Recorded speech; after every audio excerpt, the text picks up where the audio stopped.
Hi, everybody. Welcome to this 3-hour workshop on how to brief a senior advocate of the Supreme Court. We have a very exciting topic, and I'll be having Sanchita Ain, advocate on record, and Mr. Salman Khurshid Jr.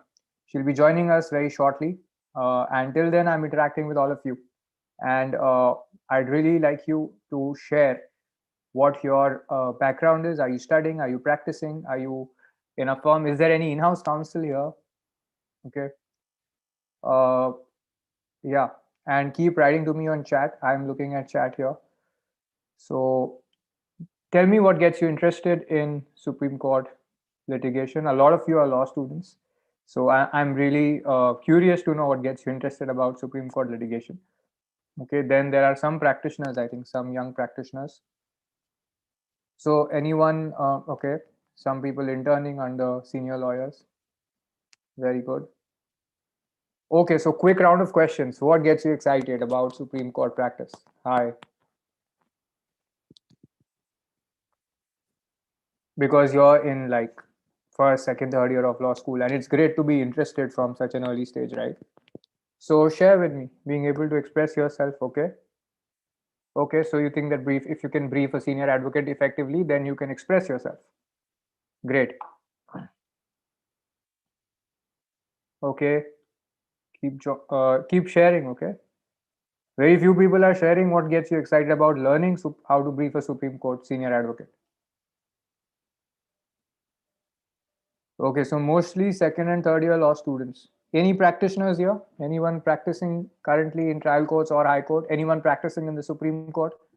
Say Supreme Court if you're practicing in Supreme Court. Mention the state and the high court if you're practicing in high courts. Okay.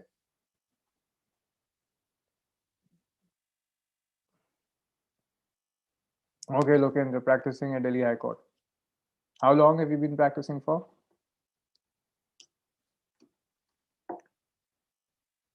4 years. Okay, got it. Do you plan to give the AOR exam by any chance? Just making a quick call to Sanchita. Yes, everyone. So Sanchita is just logging in. So anybody actually has briefed a Supreme Court senior advocate till now? Chinmay, very nice. You're doing CS, then you'll do an LLB. My first experience of briefing a Supreme Court senior advocate was in trilegal, and I wasn't the person briefing. My senior was briefing the senior advocate, and I was accompanying my senior in the meeting. And it was a phenomenal experience. So we were briefing Mr. Shamdivan, and the way he could grasp the matter, it was incredible. I just realized that briefing a senior advocate is a very, very, very big art. One has to learn it, and to do it effectively, it's really important. Otherwise, you'll be thrown out of the senior advocate's chamber. Okay, so we have Sanchita joining in. So let's welcome Sanchita. Sanchita is an advocate on record, and she's also Mr. Salman Khurshid Jr. And Sanchita will share her experiences of having briefed senior advocates at the Supreme Court. Right. Thank you. Thank you, Abhyuday. Thanks for having me. So I have been practicing in Supreme Court since 2014, January 2014. I was first working with an AOR. So that's when we got an opportunity to go to seniors and brief them in matters. So I briefed seniors like Paras Kuhad, Mr. Mukul Rohat, given he was the Attorney General. So got to see a whole lot of even Mr. Siddharth Luthra. I briefed quite later when I was working with Mr. Salman Khurshid. Then we also got to brief Mr. Prashant Bhushan, Mr. Jayant Bhushan. So different sorts of matters. We briefed Mr. Prashant Bhushan for a PIL. So the nature of briefing can be a little different. So I got to see different sorts of briefing in different capacities. In some, I was briefing myself. In some, I was part of the team. In some, I was a junior assisting Mr. Khurshid, but at some point I had to brief him on the same matter. Or there could be matters where, for some reason, the briefing counsel is not available because it's an outstation matter. Somebody has filed in, an AOR has filed in. I'm in touch with the briefing counsel. I coordinate with him, and then I am the person who is responsible to brief Mr. Khurshid. So I've seen all sorts of briefings, effective, not so effective. what can be the mistakes when the arguments would take place, then you get to see actually what could the briefing counsel have done so that we could have done it in a better manner. There could be various factors, but to the extent the briefing counsel can make a difference, I think that's something you get to analyze when you're working on the case throughout. Yeah. So Sanchita, I was doing a quick check with everybody as to what their background is. So most of the people we have here are law students, some BCom LLB students, some CS students who do LLB later. A lot of law students, some law students interning at various in litigation in various courts, trial court, session court, and there is maybe a couple of high court practitioners are there. Okay. Right. That's the mix, and people are really excited about learning Supreme Court litigation. That's what they're saying about this briefing aspect. So right. So since you have a first lot year of law, LLM Fatima. yeah. So since you have a lot of law students here, I would also like to share an experience. So yesterday, I was doing a webinar when people started asking about voice modulation, things that you don't get to ask otherwise. That how do we do it? So how was the question? How do you practice the pitch and the volume?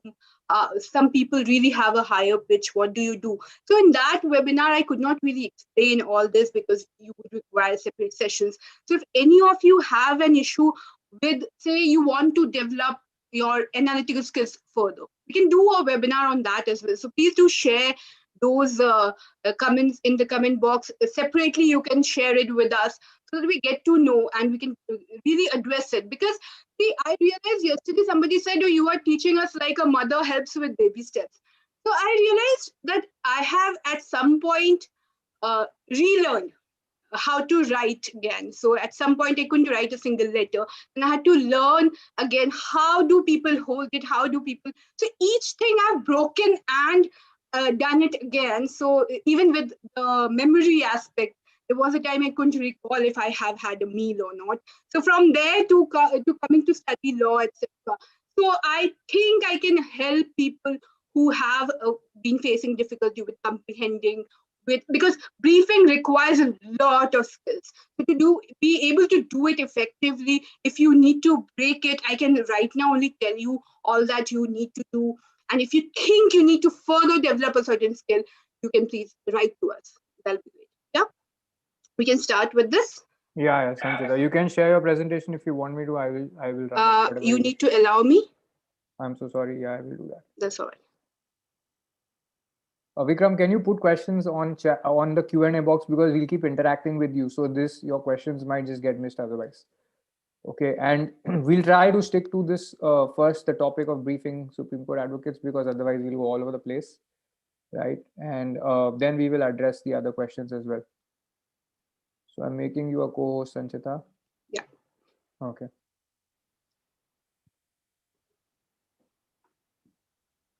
Yeah, it's done. You can share.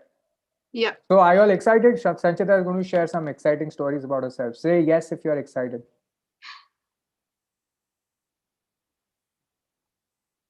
Great. These are personal stories, highly, highly valuable, and great learnings are there hidden inside these stories. Yeah, I think I'll keep sharing stories. My presentations are never. Yeah, so my first experience with the briefing, when I was trying to think what my first experience would be and how I could intuitively get how to do it. So it's because my father was in the border security force. So whenever he would address his seniors, he would be very brief, short, precise, right?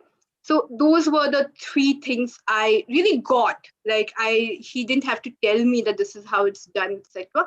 But so when I was talking to my teachers, I was talking exactly that way. So I realized that's a useful technique when you are briefing a senior, to just remember that you have to be brief, crisp, and precise, because the moment, and all this has utility even when you are arguing before a judge. So if you can grasp these skills properly, then it helps you as an arguing counsel as well, because what is briefing at the end of the day? So whatever you are briefing, that's exactly how the senior is going to present it to the court. He may add his own style, etc. But then sometimes the briefing counsel style can be better that the senior adopts it and says exactly in the same manner. So you can be that as well. So that the senior also appreciates you as a briefing counsel. Next time you go, he may even, he may consider your request for reducing the fees, etc. All these things happen because certain briefing counsels are so good at what they do. So let's see what makes them good. So I've worked with Mr. Khurshid, I told you, for almost 6 years. It's been 6 years now. I also take independent matters, and therefore I get to handle my own matters. I get to brief other seniors as well. So it gave me an opportunity to observe different types of briefing styles, complex matters, right? So in triple talaq matter, of course, I was the briefing counsel. I was the one who drafted WS, etc. But you can have 2G matter, you can have, say, linking of PAN with Aadhaar. So These these were, matters you were there, Sanchita? sorry? You were there in these matters? Oh, yes. So linking of PAN with Aadhaar, it's a big issue, but at the end of the day, briefing him required just drafting a written submission, a very, very concise, precise written submissions that helped him to understand that this is all we are arguing, and for him to review it and give his feedback on what more can be inserted in it. So those are one kind of briefings where the issue is big, but at the end of the day, what you have to do is you have to develop maybe one or two legal arguments in a manner that can make sense to the judge. So before any That's guidance you are getting, before you can get any guidance, a detailed written submission had to be made first before the senior counsel, and this wasn't exactly a petition, right? It was a different right. So there format and can where. be different kinds of, so say triple talaq. So for triple talaq, Mr. Khurshid decided to move an impleadment, right? Mm, So mm, we drafted an impleadment application, then there was nothing. So then it mm. was just us putting things together for him that ultimately was Got reviewed it. and filed as a written submissions by the end of the proceedings. So those are one kind of matters, mostly in constitutional matters. That's how it happens. You first prepare a note for the senior that ultimately you revise further, and by the end of the Got it. arguments, your written submissions are ready. And it's Great, great. very important. We'll come to that, why Yeah, I it's was so just important. asking because the language is slightly different because we say plain suit, written statements, so written submissions. I was asking from perspective of all our audience here also because many of them are law students. So yeah, Right. So we'll come to written submissions and great, when great. it should be filed, etc. Uh, Yeah, in the course of. great. Okay. So and then there could be petitions that are so dense and you have so many facts that you need to simplify it for your senior. So that's the second set of briefs that you get to be someone on, and the challenge there would be how you would simplify the facts for him so that when the judge asks him a question, he has the answer. How do you do it? So we'll come to that also, how you can prepare note and assist him as far as facts are concerned. Okay. So so one thing that I really enjoy doing is I enjoy observing. I enjoy observing every bit of it, how the council is briefing, how the senior is responding to it, whether he likes something, whether he's adopting something, how he's then bringing his own style on it and arguing it, what the discussions are, and etc. So it really helps to kind of then uh, find my own style and see what was good about one briefing council and what could be better in the briefing style of another. Right. So I got to analyze which ones worked and when, etc. Right. So when the matter is being heard, you actually get to see what really worked. Over the years, I've developed my own style and I have witnessed how I've worked on it and improved. So I get to brief Mr. Khurshid almost every day on matters. So I get to see how over the years, how I can emphasize on certain point more. And just like you will argue in court, you that's a practice for you when you brief a senior. And it's not necessary to brief a senior advocate, even when you're briefing a senior in your chamber. It's a practice that you get to do on how to argue. And if you can practice it well, if you know what is a better way to do it, then of course you'll practice and you'll get there and you'll keep improving on it. Right. So the reason why we are doing this today is because once I really saw how much difference briefing can make in a case. So we went to brief one of the best senior advocates. I'm not taking the name. A senior advocate with the face value, not Mr. Khurshid. Sorry, for a bail matter. Okay, so it was a high-profile case. Now it was. It could be because it was friends. It had come through a friend's reference, and therefore I remember it so vividly, and I really feel if something else could have been done in that case. So it was extensively covered by the media that this guy has murdered so and so, etc. So the briefing counsels briefed the senior quite well. I was part of the team, but I was not briefing, right? So in fact, a senior advocate from Bombay High Court had come just to brief him, right? But even after being Sanchita, we briefed, can mix with Hindi, huh? Some of acha, the participants are saying mix kar lo. acha, okay, okay. Okay. So client को फिर भी bail नहीं मिला even after being briefed well. I just want to know if everyone's comfortable. Sometimes people start, Yeah. not feeling comfortable. So Anyone has an objection to bilingual? I can do a separate session if you want. I can do a 1 hour session in Hindi. I can No, do see, that. there are people who are uncomfortable with bilingual. Yes, So I thought one so, person, Abhyuday, and I had already thought who lot of I'll people are asking invite and how I'll do a webinar in Hindi. I'll do a separate webinar in Hindi. We'll do only in English then, okay? Most of the I'm doing it in English. I'll do a separate webinar, and that has been my promise. I made that promise in the last okay. Okay. So if it's Gautam, then yeah, I'm going to do it separately. Don't worry. So even after being briefed well, the client did not get paid. Now, when the briefing was going on, right at that time, I could see that the senior was asking a lot of questions that reflected that he was developing some sort of prejudice. So he already had it, right? And somehow the way the briefing counsels were briefing him, it lacked conviction.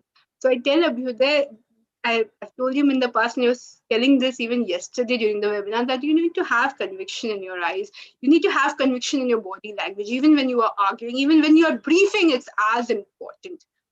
So the kind of conviction the client will have, just imagine that and have that. You're like embodying the client, and you're representing the client. You're telling everything that the client has been through, etc., just to create a kind of context for the senior advocate so that he can put your case in the best possible manner. That's your job, right? So now he was asking questions, people were responding to it, but not in a way as would convince him that. So he was not convinced. He knew all the arguments we were going to make, etc., but it had an impact. So next day, when the judge said, "Oh, your client must have given money to the co-accused and got it done," I'm not saying the exact sentence he said, but just there was a pause when the judge said that. There was a long pause, and that's when we lost because we immediately did not. So he then made the same arguments that he was briefed, but the problem was he lacked conviction. It was not convincingly presented. The judge did not buy our arguments, and therefore the bail was rejected. That was my understanding, right? The clients were also not happy. They also thought the senior didn't do a good job. So the funny thing is that I was apprehending this exact same glitch while the briefing was happening, but I didn't know what. I couldn't have helped it because it was not my call to make. So as you can see, the briefing counsel plays a very, very important role in Supreme Court cases. Unlike other cases, why they play such an important role? Because a senior advocate in Supreme Court does not get so much time to go through a file. So you have a briefing, say at 5 or 6 and maybe even 8 p.m. in the evening, and the matter is at 10:30 next morning. So then it's your job to make it assimilable for him. Unlike other courts where the counsel may have the file for a long time and it becomes his responsibility, the responsibility of his office to go through it, to prepare on the matter. Now it's all on you as a briefing counsel to prepare and to make it assimilable for him. So, Sanchita, will you allow me to just say something? Yes, please. Okay, after this I will say. Okay. This. So most times, even lawyers think that it is the arguing counsel who makes all the difference. So this is where I think it's very important for all of you who are here with us today. to understand that it's not just the briefing counsel. In fact, when you're briefing the counsel, you should think that it's your job. Only you can make a difference in the case. If you don't think in that way, then definitely you are going to fail in your job, and it will reflect in the way the matter proceeds. Yes, Abhyuday? Okay, so I just wanted to ask people by now, they need to understand, why is briefing a senior counsel? What is the importance of the briefing role? And I want to ask them, what have they understood so far? Okay, so everybody, whether on YouTube or on Zoom, please share with us what you think is the importance of the briefing, because we may need to re-explain what the role of a briefing counsel is based on where you're at. Okay, the reason we're doing a 3-hour workshop on this is because it is a super critical activity. Okay, no, so see, Shrajan is saying that it's to avoid wastage of time or time management. Varun Vishnu Vardhas is saying it's like important points basically in short. That's what briefing is, but why is it required to be done? What is the, see, you're a professional, right, acting for a client. So why should you be briefing a senior counsel? Matlab, what is the value you are adding by briefing a senior counsel?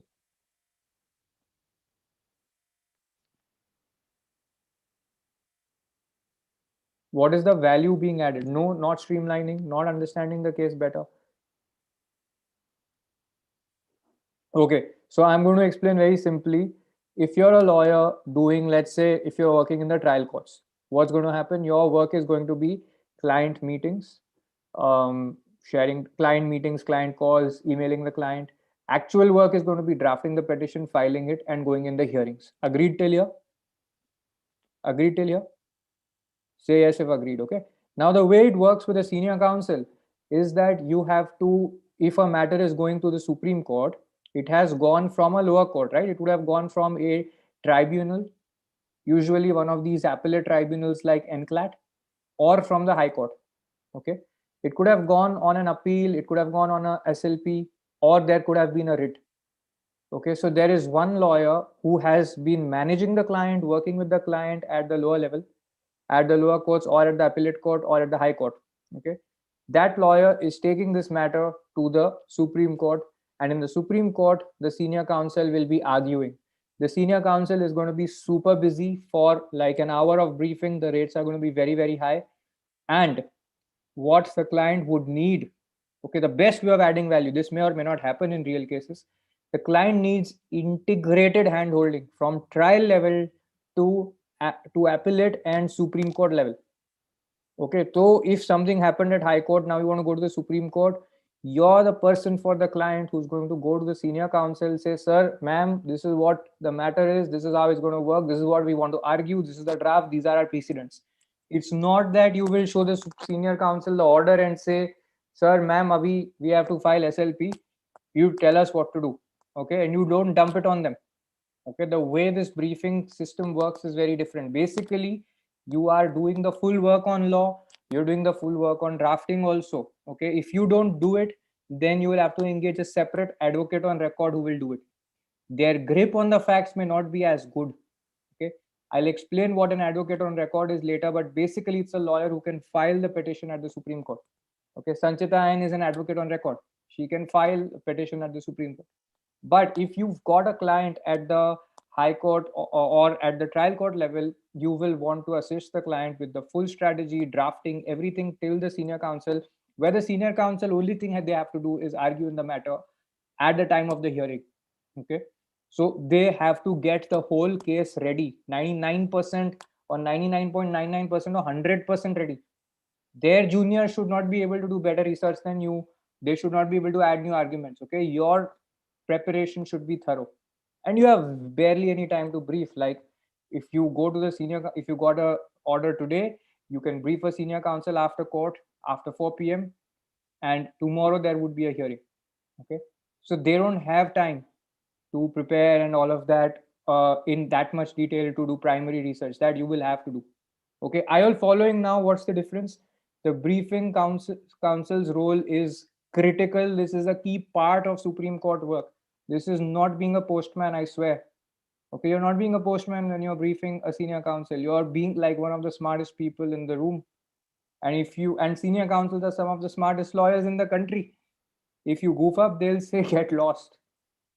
Okay, because for their time. They might as well hear other matters. They are busy. They have a lot of people waiting to brief them. They have to reject work because they don't have enough time, and they'll say, I'll just work with better prepared lawyers. You can go away. Don't like eat so much of my time. I'll work with a better prepared lawyer who will also brief me. I'll get to do the hearing also. Okay, makes sense. If you all are with me till here, let me know. Thanks, Abhyuday. Thanks Okay, for your especially explanation. thanks, Yeah. Sanchita, anytime. Especially law students. Okay, so briefing is like, if you want to do Supreme Court work, remember that briefing is very important. Now, this briefing can be done by law firm lawyers.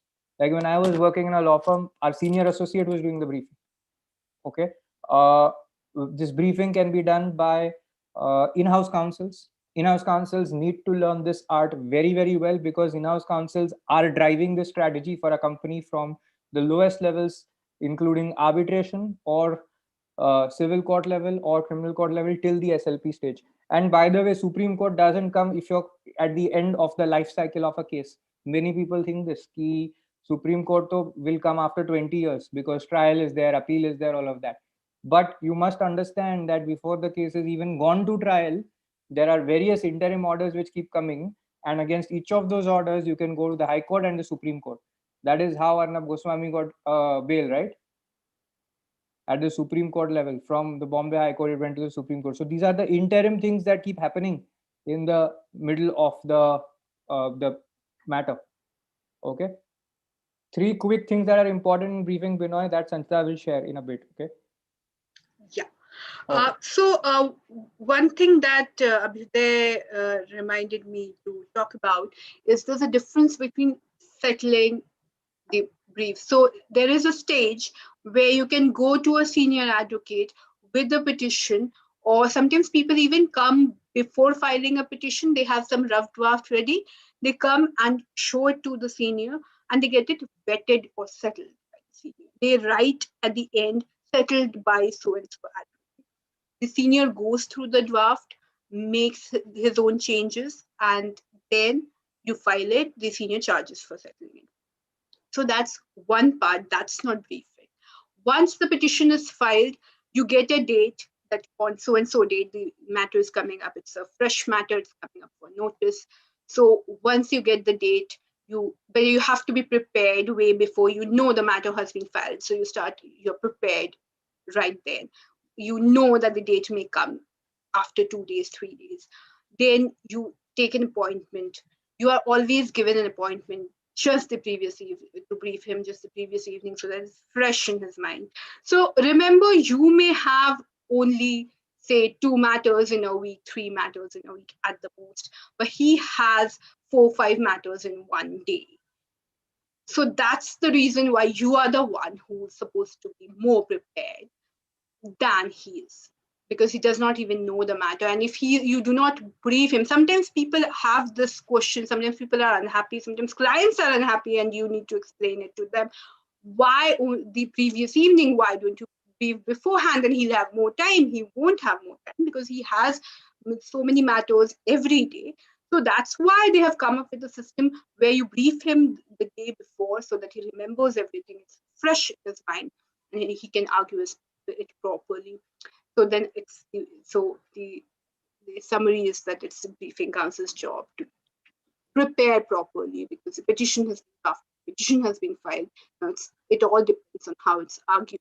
And if the briefing counsel fails in his job, then the entire ship sinks. It does not matter how well the petition is drafted. Right.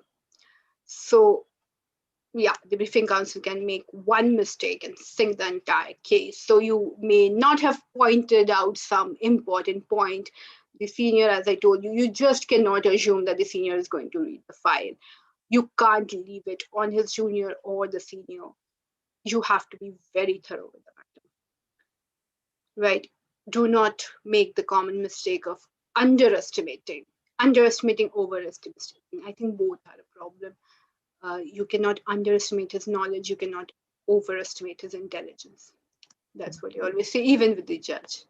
So how can such disasters be avoided, as I was talking about when we went to brief the senior counsel? So we'll come to that in a while. Let's first talk about what Abhyuday was saying a while ago. Who briefs a senior advocate? So litigation in the Supreme Court has a very, very important place for everybody. So these days, all the matters, most of the matters, the reason why there are so many matters being filed is because most of the matters do come to Supreme Court. And as Abhyuday was saying, that sometimes it's against intent relief. So there can be several rounds of cases going on before the Supreme Court for the same matter. So that's why it's become very important for even the trial court lawyers and the high court lawyers to understand how it works, and so that they can handle the cases in a better manner when they are appearing for their clients before the trial court or high court. Some people think it is only an advocate on record or Supreme Court lawyer who can do it. No, that's not the case. In fact, you may be better. You're handling the matter for your client at the trial court level. You know the matter inside out. Anybody who knows the matter inside out is the best person. And trust me, there is nothing called Supreme Court lawyer. There's no such professional Supreme Court lawyer. Each one of you who will come and be for senior advocate of the Supreme Court can refer to yourself as a Supreme Court lawyer, unless you are an advocate on record of the Supreme Court. I do not think, or a senior advocate, designated senior advocate. I do not think. I think everybody can be called the Supreme Court lawyer, or nobody can be called the Supreme Court lawyer. So it is true that Supreme Court rules do not allow any advocate except an advocate on record to file petitions before the Supreme Court. I think Abhyuday at some point will explain what advocate on record is. So it's only an advocate on record who can file petitions before the Supreme Court.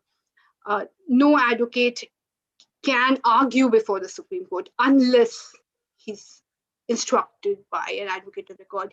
Again, that's a fact. It's there in Supreme Court rules, but that does not mean, it does not mean that any other advocate cannot be any counsel or cannot argue a matter. For example, Abhyuday, am I clear, or do I need to? Clear. Okay. So any advocate can argue his matter before the Supreme Court. That's the first thing I think that we all need to understand. It's not something that only senior advocates or advocate on record can do. Any lawyer, including an in-house counsel who knows the matter inside out, can brief a senior advocate, so long as, so it's only the filing that has to be taken care of by an advocate on record.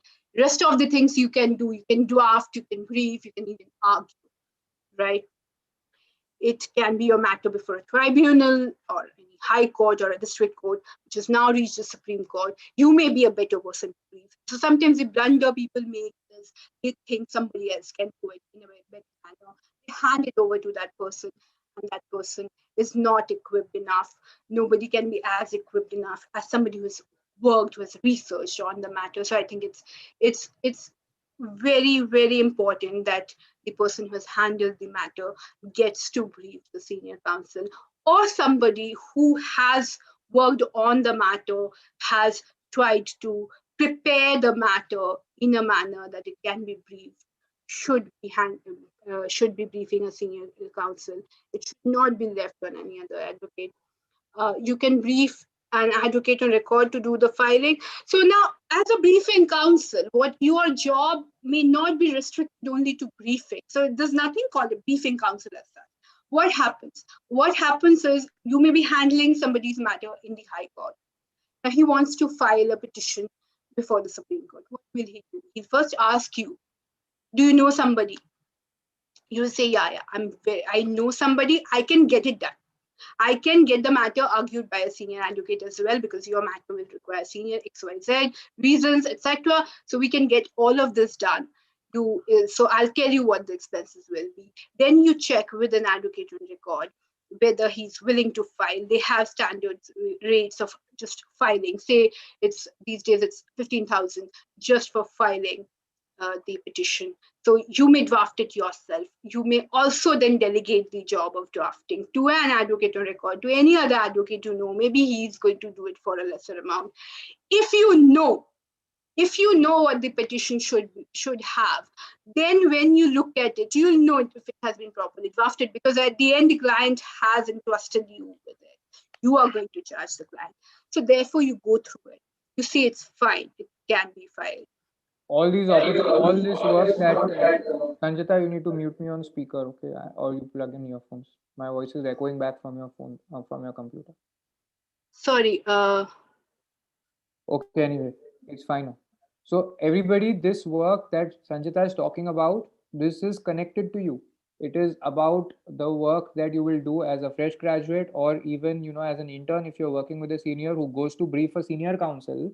If you're there, then also it's relevant. And if you're working in a senior counsel's office, obviously you will have to know this whole system. Even as an intern, if you are working with a Supreme Court, interning with a Supreme Court lawyer, which happens right in second year, third year, people do these internships. So then this whole system that Sanchita is talking about will be very helpful for you. It'll help to go in prepared. Second thing is that if you're working with a senior who's in the high courts, then also because they will be frequently referring matters to senior advocates at the Supreme Court. Okay, this will be very relevant. So this is not some alien stuff that we are talking. Right. So client is yours, so choice is yours. So you need to If you have select. the client, then all the work in the Supreme Court is can be done by you. If the client says, "Sir, aap argue kar dena," you can argue also. Only the filing of the case has to be done through an advocate on record. Okay, somebody who has cracked the advocate on record exam and has been admitted to being an advocate on record after that by the Supreme Court registrar, I believe.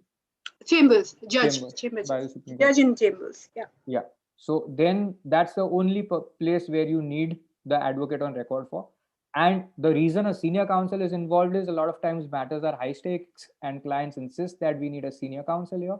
So then the senior counsel is involved, but that doesn't mean that the work is going to be done by the senior counsel. The work has to be done by you if you are briefing and if the client is yours. And that's an opportunity. Basically, see, all the time lawyers keep saying that, clients are negotiating fees, not giving us money, not recognizing our value. So how do you add more value? You add more value by doing difficult things, by managing the matter end to end, by being harder to replace. How do you become harder to replace? If you say मैं trial court करता हूँ, somebody will do high court, another person will do Supreme Court. After trial court, I am gone. You brief somebody else. The client has the whole headache of briefing a high court lawyer, then a Supreme Court lawyer, and the client has to remember that the high court lawyer knows the earlier stage, the Supreme Court lawyer knows the earlier facts, all of that. So that's where one lawyer who was there from the trial court stage and who can coordinate the whole work will come in very handy. And now so it's even easier, more cost effective for clients because everything happens virtually, hearings are happening virtually, briefing is happening virtually. Okay, so please remember that this is super important. Right. So another aspect that, I mean, it would have become clear by now, but let's emphasize on it that in Supreme Court practice, two different lawyers can play different roles. It's not necessarily an advocate on record himself can be filing, can be arguing as well. That's it. But you can have a different briefing counsel. No one is going to ask you, why are you briefing me when the advocate on record is somebody else? So whatever you're good at, you get to do that.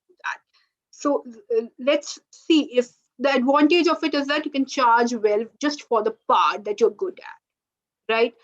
So for that, you also need to know what are the skills that you need to develop in order to be able to brief a senior counsel, right? If you do not know, then how will you know if you have those skills or if you can brief a senior counsel or not, right? And if you're a student, this is the time when you can develop all of this because it's going to help you a lot when you come to practice. Now, there are lawyers, I've seen many such lawyers who are good just at getting the job, right? So they know where they can get the drafting done and who to engage, when to engage. So it's not necessary to engage a senior counsel for every hearing, right? So a good, sharp lawyer would know at what stage, depending on the client's requirement, depending on how much the client can pay. Or sometimes he can keep himself. I mean, I will be very frank. I mean, there are briefing counsels who manage the work in such a way so that they get to keep what they can, right? So therefore, you may want to bring the senior counsel quite later, or you may want to bring the senior counsel at the notice stage. Once you are in, then you bring him later, right? So all that can be done. Then there are briefing counsels who take the client with them, brief the senior advocate so that you leave a very good impression on the client. right? And then you charge them money, and they'll pay you. They'll pay you whatever you ask for because you've done a good job there, right? Some of them earn even more than many senior advocates do by doing this. Even other lawyers approach them for Supreme Court matters because of their prowess and track record of getting positive results. That happens. There are some people who are just engaged so that they can brief because they're very good with the senior. People think, oh, they have a good rapport or something with the senior advocate. But actually, what is happening there is they have really got what the senior advocate needs and they're providing exactly that. Like, for example, some senior advocates tend to read the file, right? Some senior advocates don't read it all. Some senior advocates would want you to give the points in a concise manner. Some senior advocates would want you to give it in a raw form, etc. So they get how the senior advocate would want the briefing to be done, and that's why they are sought after. They are being there are lawyers who say, oh, so and so is good with that senior advocate, why don't we get him to brief Mr. Right? As a young lawyer, it is critical to know how to brief a senior advocate at Supreme Court, even if you're not an advocate on record yourself. So whether or not you're planning to crack the exam, whether or not you're planning to become an advocate on record, this is something that can be an additional kind of skill that you may develop, and the kind of role that you can play in your practice that will help you. So suppose you are handling arbitration matters right now. So what if you also understand what it requires to brief a senior advocate for, say, a Section 9 matter or Section 34 in High Court that is now coming as SLP before the Supreme Court? So you know the law. All you have to now do is you just have to understand what works, what does not work, how it works in the Supreme Court, and you come and brief with senior counsel. That's it. And you then get to charge the client for that as well, for your appearance fee, because the briefing counsel is also required in the court to assist the senior counsel. So you also get to charge for your appearance fee. You also have a presence in the Supreme Court when the matter is being heard. If you plan to take independent matters, then again, the skill helps in inspiring the client's confidence. As I told you, take the client along and you brief. That really helps. You know why? The client will know that if something goes wrong at the trial or high courts, you can formulate the strategy until the Supreme Court level. Abhyuday, would you like to step in and explain this? Yeah. So just mute me now, Sanchita. My voice is echoing from your end, from the speaker. Okay, it goes into the mic from the speaker. Yeah. So you need to pause it. If Hi. something goes wrong at the trial court or the high court, see, the thing is that there is one lawyer who can plan strategy at the one lawyer who can plan strategy at the trial court level, another who can plan up till the high court level. This is the common variety of lawyers you will get. Okay? Of course, the lawyer who can do high court work with trial court work is going to get more matters. Now imagine there's a lawyer who says that, and the thing is that practice at trial courts is very different, highly based on facts trial. Law points may always not stick it out.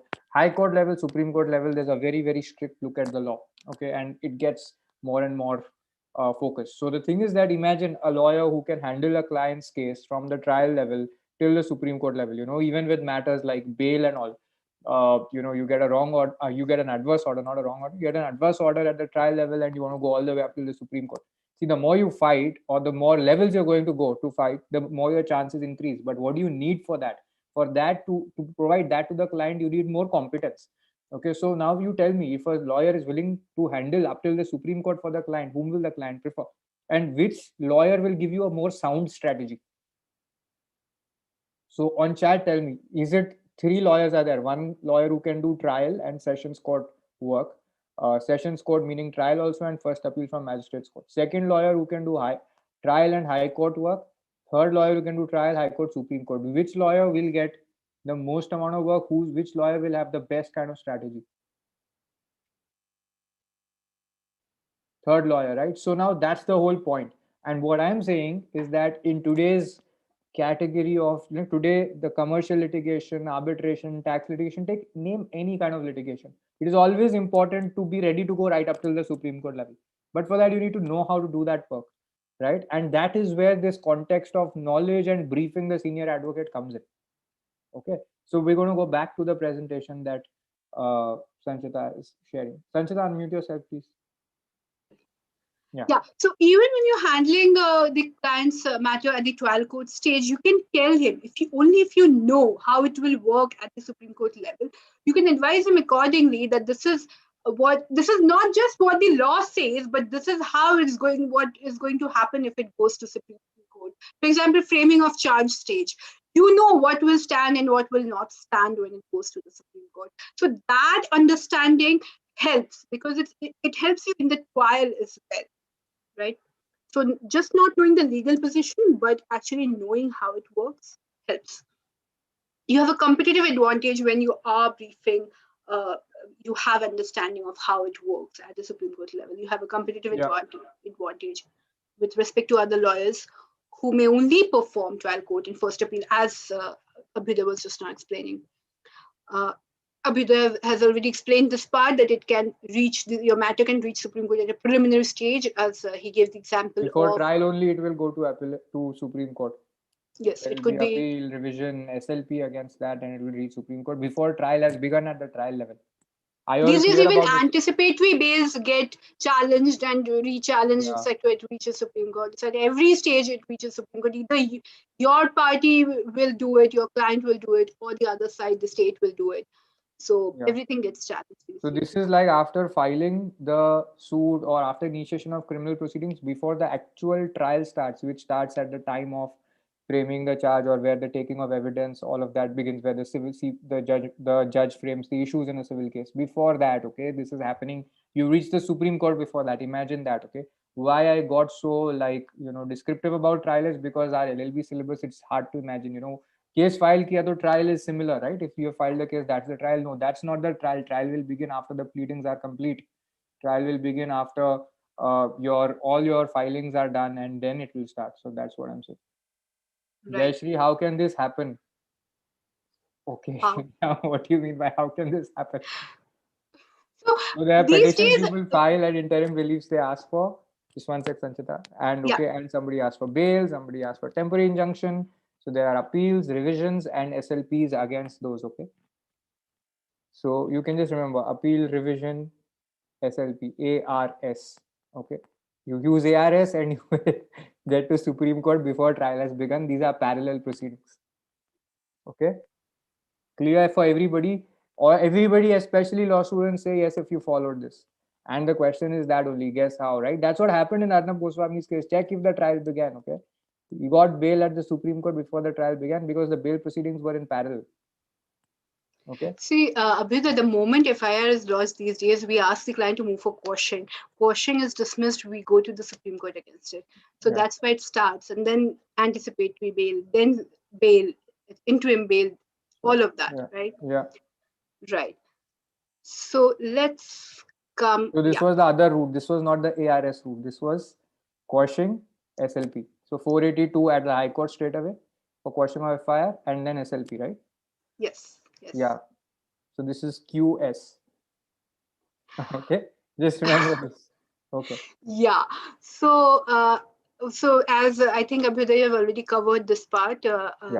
and I'm going to Just one thing to note, okay, that there are many nuances to filing a special leave petition. You all know what special leave petition is. It is there for in this thing, Article 136 of the Constitution of India. You may have seen it, but you may have read it. But this is the actual drafting and filing of SLPs. It's very, very difficult to do that because different statutes are there, different subject matter is there. Sometimes it's criminal, sometimes it's civil, sometimes it's a regulatory statute. In every statute, the requirements are different.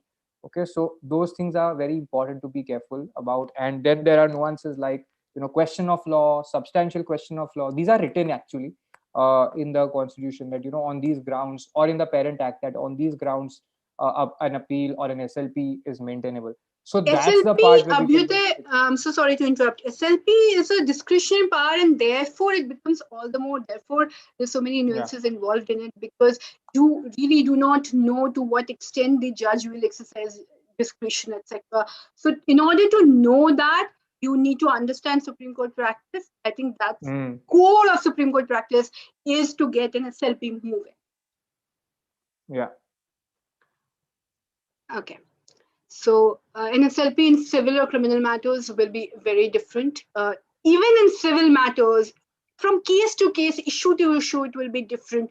Even in criminal matters, you'll find that if substantial justice has been done, then what happens? Will the court still interfere? So whether the court will interfere or not in an SLP is the biggest question that a lawyer needs to answer. And what tests does he have to meet in order to get the court to interfere, and how he can do it, what he needs to plead, etc., become very important. Okay, so now let us proceed on how you brief senior counsels. Uh, so you need to know three things: who to brief, when to brief, how to brief effectively. So we'll do this one by one. But before we do this, let's understand who to brief, right? So what are the considerations in mind that people have while choosing a senior for a matter? What considerations you should have when you're going to brief a senior? Which senior to brief is an important consideration, right? As I told you, some people actually do it so well that that's the reason why they're brought into picture. Uh, People don't know why it works when they are briefing, but this is one of the reasons why it works. They know exactly who to brief for which matter. What are the factors that are to be kept in mind? The fees. So that's the first consideration. Of course, you first ask the client how much he can pay or he's willing to pay, at the most what he would pay, right? And then you need to work it out. Then the other consideration is, it's related to the fees itself. Do you brief the senior regularly? Will he give you a concession? So that is in the factor that comes into play, right? So if you keep briefing a senior regularly, you do get concessions. Okay, specialization of the area of the senior, this is very important, and therefore you should know who is arguing. So even when you're reading judgments, I think it's a useful practice to see who is, you see that a particular senior is getting more tax matters, a particular senior is getting more arbitration matters, or a particular senior is good with this judge. That's also something. So before whom the matter will be listed is in the question. That plays a very important role, because that's why you see before certain benches, certain senior appears a lot, so then he gets briefed a lot before that bench, why it works, etc. It's not a question you really ask, you just focus on what will work here, right? When to brief, when the matter involves a complex question. So these are the various times when people choose to brief a senior counsel. Of course, if your client is willing to pay, ready to pay, wants to have a senior, then no questions asked, you're going to brief a senior. But when the matter involves a complex issue, you definitely think that this is something that only a senior will be able to handle, etc. And therefore, or you anticipate that the other side will get a senior because it's a complex issue, and therefore you will bring a senior into picture. When the law is not on your side, so often the issue becomes complex just because the law is not on your side. So sometimes it's because the issue is huge, but the actual legal issue is not that complex, it's simple. But sometimes it so happens that it's a simple issue, but since the law is not on our side, therefore they come to the senior. So I always say that it's the wrong side that comes to us. So working with Mr. Khurshid got me an experience of working on the wrong side. So we always get matters where the law is not in our favor, where the order has been against us, etc., etc. Right? And then you have to think. And so you start thinking from the dead end then, that it's against us, the law is against us, and what do we do? Right? So that really brushes up your skills. Sanchita, I have Notice. a question. Can we do an exercise or something? You have Okay. sent me some orders to Shona, and then we'll come back to this so that people Okay. get a sense of what the briefing is like. You plan to share some work on that, no? Right. So I'll just. I've downloaded all the files. I'm happy to share. So, guys, there's a quick exercise that we can do. How many of you want to do an exercise? Yeah. So the points will land that Sanchita is saying. Okay, what happens in the briefing? Yeah. So don't leave in the exercise in the middle, okay? Because the exercise requires you to apply your mind and read documents. So don't like say, "Arey, this is too difficult," and go, because then you will kill the whole idea that you could actually learn this work. Okay. So we'll jump to the exercise and we'll come back to this so that you understand what the briefing is like. Okay, Sanchita, you can tell me what document you want me to share. I will share with them. Right. So, where do we start this from? So maybe exercise. What could it be? You Uh, have shared no those documents you want me to. yeah, just open one of them and we'll see. Yeah. I'll open this one. Compile. Maybe open the order. I have sent you an order, right? Yeah. Yeah. So LODIG Khan compilation convenience. No, there's one PDF file. there's an order. I have it. Yeah, yeah. So let's first start with, so sometimes what happens, you are in a hurry, you yourself didn't get so much time to go through something, and you need to take the senior through a judgment, say, right? And you yourself haven't gone through it, somebody else has done the work, etc. So now if I ask you to go through this order and tell me in a crisp manner what this order is says, right? So you don't just give a judgment in the hands of the senior and say, oh, this is what you have to go through. You take him through it, right? So if I ask you to take me through this order, then which part will you read or which part will you paraphrase? Should I scroll? Yes, please. You can read it gradually. I think you can read this. Okay. And So Supreme Court, criminal appellate jurisdiction, criminal appeal. It's an SLP where there's an order, appellant, respondent. So this is the order granting the leave this much part. Okay, the leave to appeal was granted and the Supreme Court heard the matter. This would be the impugned order. This is the details of the trial court proceedings. Okay, and the sections under which IPC provisions under which they were punishable are written. Okay, then the history. Okay, so there was an appeal before the High Court by certain. The number of the appeal is written. This is for the filing purpose.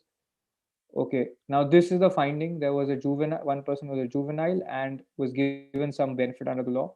Okay, remaining people did not. Their conviction was affirmed. Okay, then so this was affirmed by the High Court. So trial is over, High Court is over. Now we are coming to the what happened at the SLP stage. At this stage where this order is come. Okay, so 9 people did this. They filed a specific SLP. For 5 of them, it was dismissed. For 4 of them, it was allowed. Another one was preferred by 3 of them. So multiple SLPs arose from the different people who were accused. So they must have all found their different Supreme Court lawyers, or the same Supreme Court lawyer may have filed different SLPs. Okay, so that's the work they were doing. Okay, Sanjita, you need to explain from here. yeah, so now the review petition, so this is all the case history. So you just need to know and be able to explain this in a brief manner to when you are briefing a senior counsel, right? And then it says, so then he has heard these. So the reason why I wanted to refer to this order, because of the convenience note that was filed by the standing counsel for the state of Chhattisgarh. If we can go to the next page as well. So in the convenience note, if we read it, he he has mentioned the date of incident, the FIR, etc., convicted under. So it's written in a tabular form. Can you see this? So this is how you do when you are doing criminal matters. And the judge was so impressed with this convenience note that he has given the standing instruction that this is the format that all the standing counsels are going to follow when they are going to file anything before the Supreme Court. This is a must convenience note mandate being made mandatory, right? It means convenience note can play such an important role. You can call it written submissions, you can call it convenience note. But if you can make things simpler, as simple as this, for the judge to understand, like when Abhyuday was reading, weren't you getting confused between how many petitions, who filed, what happened? Now see how he has written this, right? So this is how you just write one word aloud, conviction set aside. This is how you simplify for the senior advocate or the judge. And this is your job. Please scroll down. I missed the top. Can you please start Scroll from up. the, yeah. Convenience note on behalf of Mr. Sumir Sodhi, standing counsel for the state of Chhattisgarh. We can share the PDF Just document with read you this. as No, I'm well. scrolling through the whole thing. Yeah, Yeah. right. Details of accused person, right? So this is how you can write in a simple format that this was filed by 9 convicts. So remember when Abhyuday was reading it and he was trying to make it simple for you, but when you are reading it now, how simple it is. So that's the effect writing something down in bullet form or in numbered form can have, even when you're And this briefing. was prepared by the council, you're saying, right? And then this is Yes. put in the order. Yes, and this is the format that has to be followed across, right? So this again, see the way he's referring to the documents also, page so and so, etc. Right? Legal submissions. So this is how it ends. Legal submission, how brief and how crisp he has made. Can you see that? So see the way now the yeah, two essential ingredients is explained, to attract. So these are something that the judge may already know, but you are making it short and crisp so that even if he knows, it hammers on his mind, right?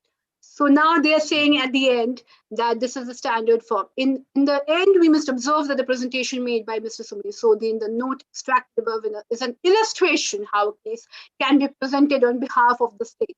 We may suggest that the said note may be taken as the standard format for all the learning council appearing for various state governments in this court. The registry may circulate copies of this order to all the learned standing councils for the state. This is the kind of impact that a good, simple note can have on the senior advocate or on the bench. So Right? did you all find this useful? Say yes if you all did. How many of you want to go through another document that Sanchita has shared? Sanchita has shared a total of 5 documents with me. And if you want another document, say another document. So I'm going off presentation structure, guys, and we will do some new stuff on the fly. Okay. So, okay, you all want to see another document. Sanchita, you have to tell me. I'm your junior for now. Right. So just show me, say, the compilation convenience volume. Let's see how we prepare convenience volumes. So you have now understood convenience note, right? So now let's see if you have, say, for 2G matter, when it went to the Supreme Court, just on charges it went to the Supreme Court. Right now, trial has happened and now we are still to reach Supreme Court. Long back, just on charges, it reached Supreme Court. And we had like, the whole table was full of files. We had so many files just at that stage.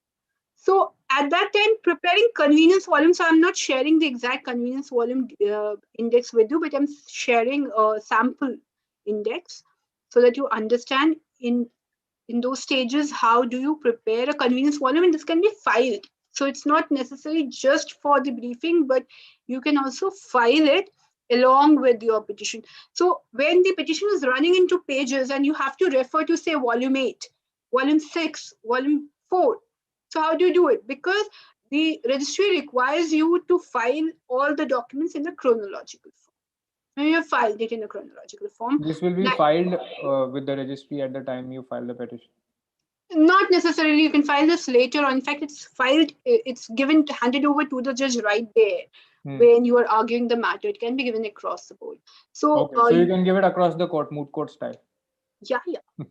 This is what we do, like convenience note, this written submissions. You can file it later on as well. But when the judge is referring, so convenience volume, you don't prepare right after the petition, because when you're preparing the petition, it has to be, all the documents have to be arranged in the chronological order. You're so busy in keeping it to the format and developing your arguments, so you don't pay attention to what will happen when you're arguing. So then when the briefing counsel or the drafting counsel goes to brief, just before that, when he sits with it and he's like, oh, I need to refer to volume 6 and I need to refer to volume 3, then it will be very inconvenient for the senior counsel and then for the judge. So immediately you think of preparing a convenience volume.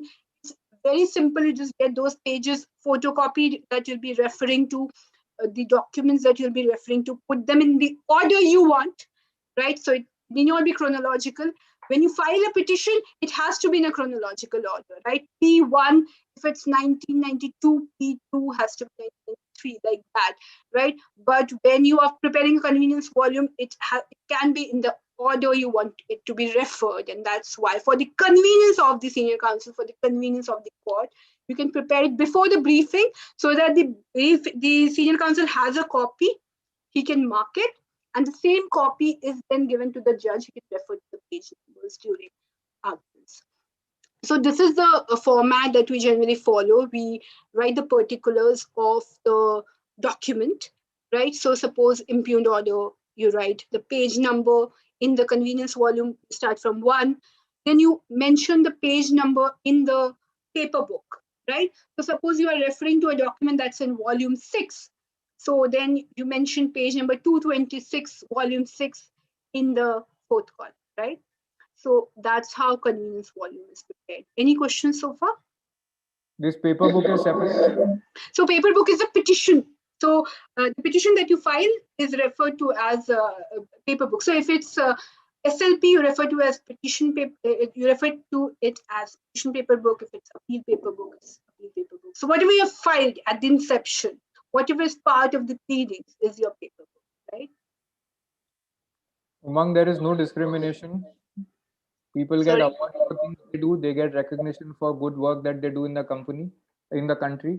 So it's like that only, okay? Like you have somebody who wins an award for doing good work. Now, some lawyers, after having certain years of experience and doing good work, can be designated as seniors by High Court or Supreme Court. That's the only thing. It's written in the law. There's no discrimination. You can do as a junior advocate everything that a senior advocate can do also. In fact, as a senior advocate cannot directly deal with a client, which you can as a lawyer. So if there is any discrimination, it is adversely then from that perspective against the senior, not against the junior. Okay. How many of you followed this? Say yes if you followed this, because a senior advocate cannot directly deal with the client, always must deal through a briefing advocate and an AOR. As a junior lawyer, you don't have that restriction. Okay, so there's actually positive discrimination in your favor. And by the way, when people get designated as senior advocates for some time, for this reason, their earnings dip until they set up their system, their network, or briefing councils, all of that. Unmute. If they have a firm, they have to give it up, renounce the firm. Yeah. Right. Okay, so we move on. So which other document? More documents you all want? So this is some example of practical learning, but one thing is that do you want to learn how to make these documents? Right now you're getting demo. We'll send you also. We have your email IDs on our mailing list. We can send it to you. But the question is, how will you build these yourself? And Sanchita showed you an index to fill it up when you have a complicated case. Like she was saying, you have to have small submissions. But in a complicated case, having a small submission is the difficult part, right? Because you will have like 50 pages or 60 pages at least in your submission. How to do that will be the problem. Okay, so all right, everybody. So another document we will do how to make that index. So Abhi, you'll fill it up, but we can train you if you want to learn more how to make the index. We can give you these exercises because Sanchita will be teaching in our Supreme Court course. We'll tell you about the course. Those of you who are interested, we'll tell you about that. Okay. Yes. For now, but let's just look at compilation of cases may be a good one. After convenience volume, we can look at compilation of cases.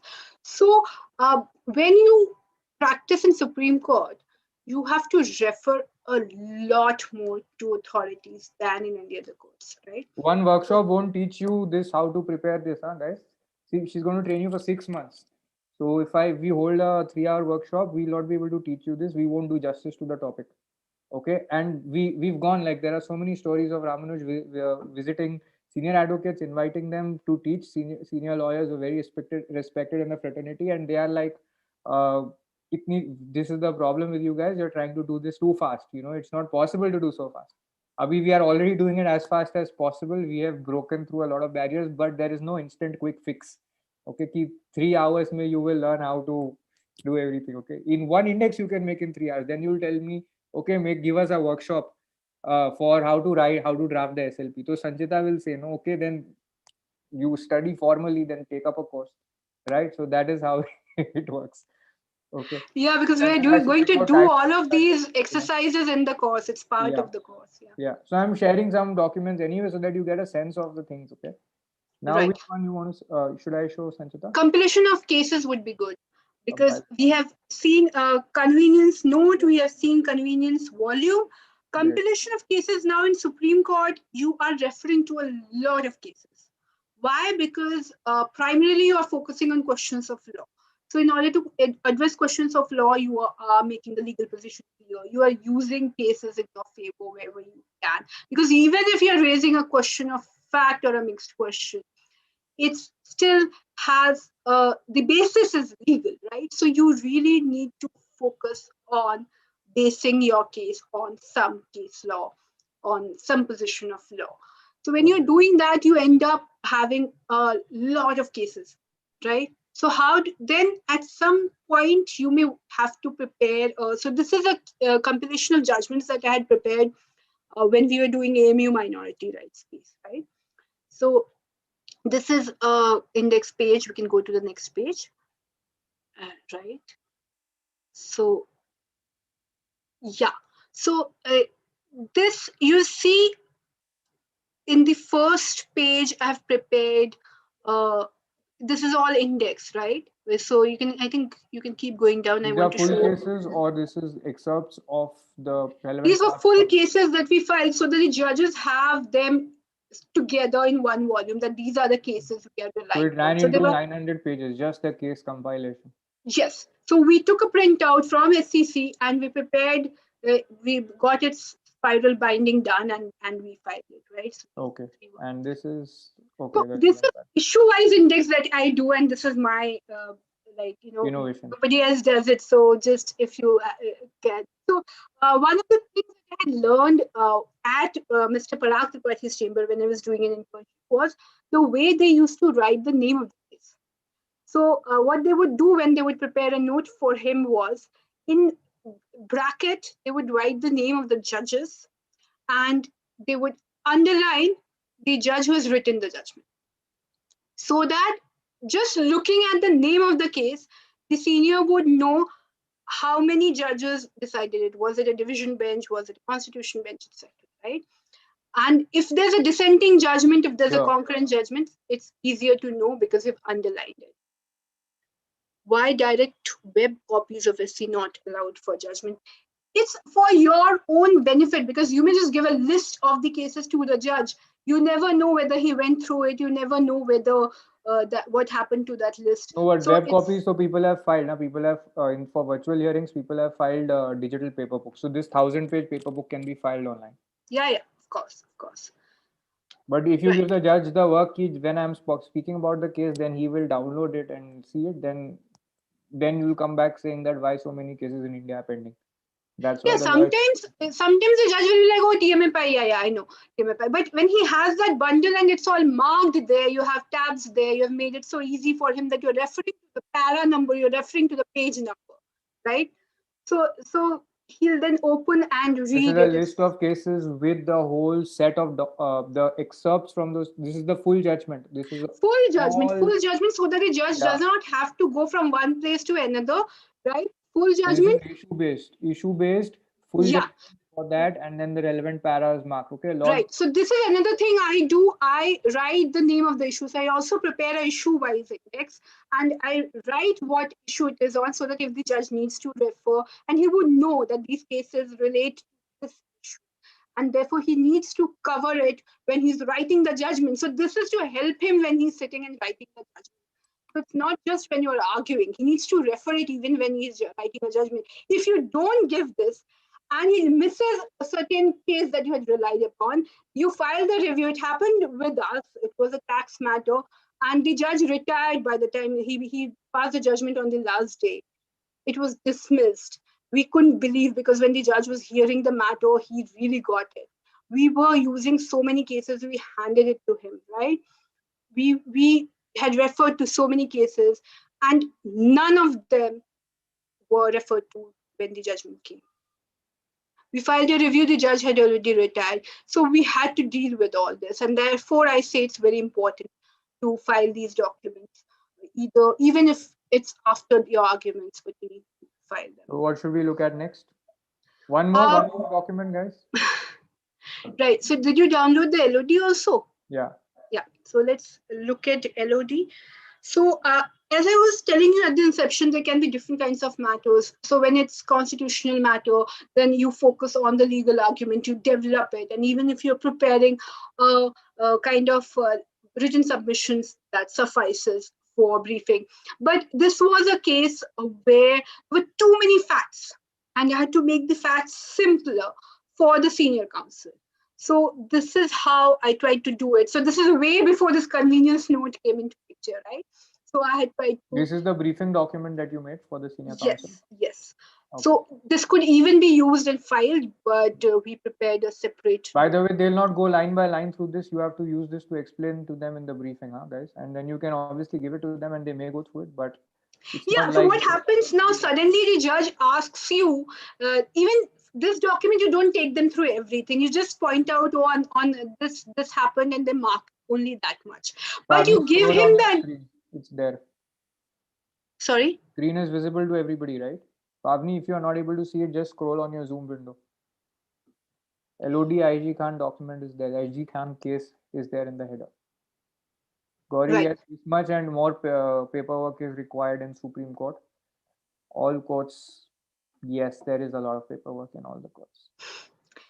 Right. So now this is, you see, I'm referring to IO. IO here would mean impugned order. So I'm referring to exact page number where he can look at what time, what happened, etc. from the impugned order itself, right? So if he needs to refer to it, he refers, or else he just goes through this note and he knows everything. And even if he does not, right? Even if you only take him through the important points, like when the charges were framed and what happened, etc. But if the judge asks him a question suddenly, when did the incident happen? Now he is not supposed to remember the exact date. So he has this note to refer to. Oh, it was 14th February. Time is also written. Yes. So in this time was also material. So therefore we had put in all of that. It's a very detailed note. You may choose then to make it briefer, but at that time, in fact, this note was prepared right when we were drafting the petition. So then when we went to brief, we used the same note, but you could choose to make it more concise, etc. So Rajita is asking if it's mandatory to enter every detail. Okay, so this is a very useful question, because see, there's a difference between material facts and relevant facts. So when you are preparing, drafting a petition, you're required to write all the material facts in your list of dates, right? Now, when you're briefing a senior, you can only have the relevant facts, right? But suppose there are too many facts, and this judge suddenly asks some. So you can have two notes also. One may be a detailed list of dates, just for him to refer if the judge asks suddenly, because in the Supreme Court, nobody spends more than a few seconds to look for an information. So you have to be quick. Either you know everything. It's impossible to remember all the dates. Sometimes we do remember page numbers because we have worked so much on a matter that we remember page numbers. But otherwise, if you don't, you carry a note to assist the senior, right? And the senior also has a note so that he knows he has all the page numbers. He does not have to worry about it. He can focus just on his arguments. Okay, so followed everybody. Did you enjoy this? Did you enjoy this? Gauri, Supreme Court is different altogether. Supreme Court rules are different. CPC is different. Criminal law is different. Okay, so like Supreme Court, if you want to learn, it takes 6 months separately. Civil litigation want to learn takes 6 months separately. Criminal litigation takes 3 months at least separately. Okay, so it's like very different. Okay, and we can't jump the gun. Okay, it's like T20 cricket, test match cricket, one day cricket. Also, cricket and football are different. So it's like that. Okay, the whole game is different. And if you are looking to be an in-house counsel in a big company or working in a law firm where you are doing high ticket matters, nowadays, commercial matters transition to litigation very fast. And the corporate lawyers who were there, because I told you, the person who started with the matter will be there till the end if they know the work. So it almost happens that in the effort to provide services to the client, you are required to know the work. Okay. Yes, Akshay, there's a course on this. I'll brief you all quickly. Okay. Yes, Dakshish, I'll brief you all quickly about the course also, but let's just complete a little more, right? There's a lot more learning that is there right now. Okay, any other documents, Sanjay? I think I missed one document. No, that's fine. I think we've covered. There was one, but it's fine. We've covered that document. Yeah? Okay. Great. So we're going to rush a little faster with Yep. this. So you all understood now. This is the briefing part. Briefing ke baad you will draft the SLP, then it will be filed. At the time of filing, what happens? There is something called a registry at the Supreme Court. They will scrutinize it for various kinds of defects. If it's not properly filed, if there are defects, even things like formatting is not proper, paper size is not proper, proper translations are not there of any regional language documents or even Hindi documents, they will raise defects and objections. If you don't do it properly, it will go for a toss. You have to refile, it won't come for hearing. Okay, so you have to do all of that properly, and after that there'll be a hearing, in which that's the notice stage. Okay, hearing may, if it's dismissed, then tata bye bye, nothing happening in the matter. If it's accepted, then a notice is issued to the other side. Okay, and now Sanchita will continue. Right. So, when do we brief a senior counsel? So, there are certain stages where you will feel the need to brief. So, one would be the notice stage, as Abhyuday was saying, otherwise, it's start up by. If it's a statutory appeal, then you have a right to be heard. In that case, you don't need a senior to get a notice issued. But if it is an SLP or if it is an appeal under certification, etc., then and even for writ, you may need a senior to get the notice issued. So you need to take that call. Which senior? There are seniors with face value, so they are briefed for all sorts of matters. Like Mr. Khurshid is briefed for. Sometimes people ask, "Oh, what's his specialization?" But he has a face value of he's one of the five top lawyers, and therefore he's briefed for all sorts of matters, right? So that's one stage where you would want to brief a senior. The other stage, again, at the notice stage as well, sometimes you may think the case is strong, notice will get issued, but there is an interim relief that you are also seeking. You are seeking a stay, and it may be difficult to get a stay. And if you don't get a stay, then finally, when the matter is being heard, it may not mean much, right? So in order to get that, you may need a senior. So these are the various reasons why. Stay is the most difficult part, where you need a senior, or clients insist that a good senior is there, because it's like interim injunction in a civil case and it's like bail in a criminal case. Okay, I'm giving you like very very simple equivalence. If you were going to get arrested before trial, get bail or anticipatory bail, life sorted, or get the FIR quashed. In a civil case, get interim injunction, or to have status quo, or to prevent the other side from doing something. Here at the Supreme Court level, you get a stay on the earlier order, which means the earlier order is not going to come into operation till the Supreme Court hears and decides. That's it. Right. Stakes are high. That's another reason why at the Supreme Court level people want to brief a senior advocate, right? Uh, the Abhyuday, if you want to jump in at any point, please feel free. The bigger factor, however, would be the willingness ability. As I started with this, that you first need to check with the client if he's willing, if he's able to pay, and then you get a senior. So these days, of course, you can get a senior at any fee. So it depends. The different kinds of senior advocates as well, right? So it's not like senior advocate will be charging a lot. Just like it's not like, oh, senior advocates don't pay their junior. So these are certain myths that people have in the profession, or students sometimes have, and that affects their ability to choose, make the right decision for themselves. But such things don't happen, right?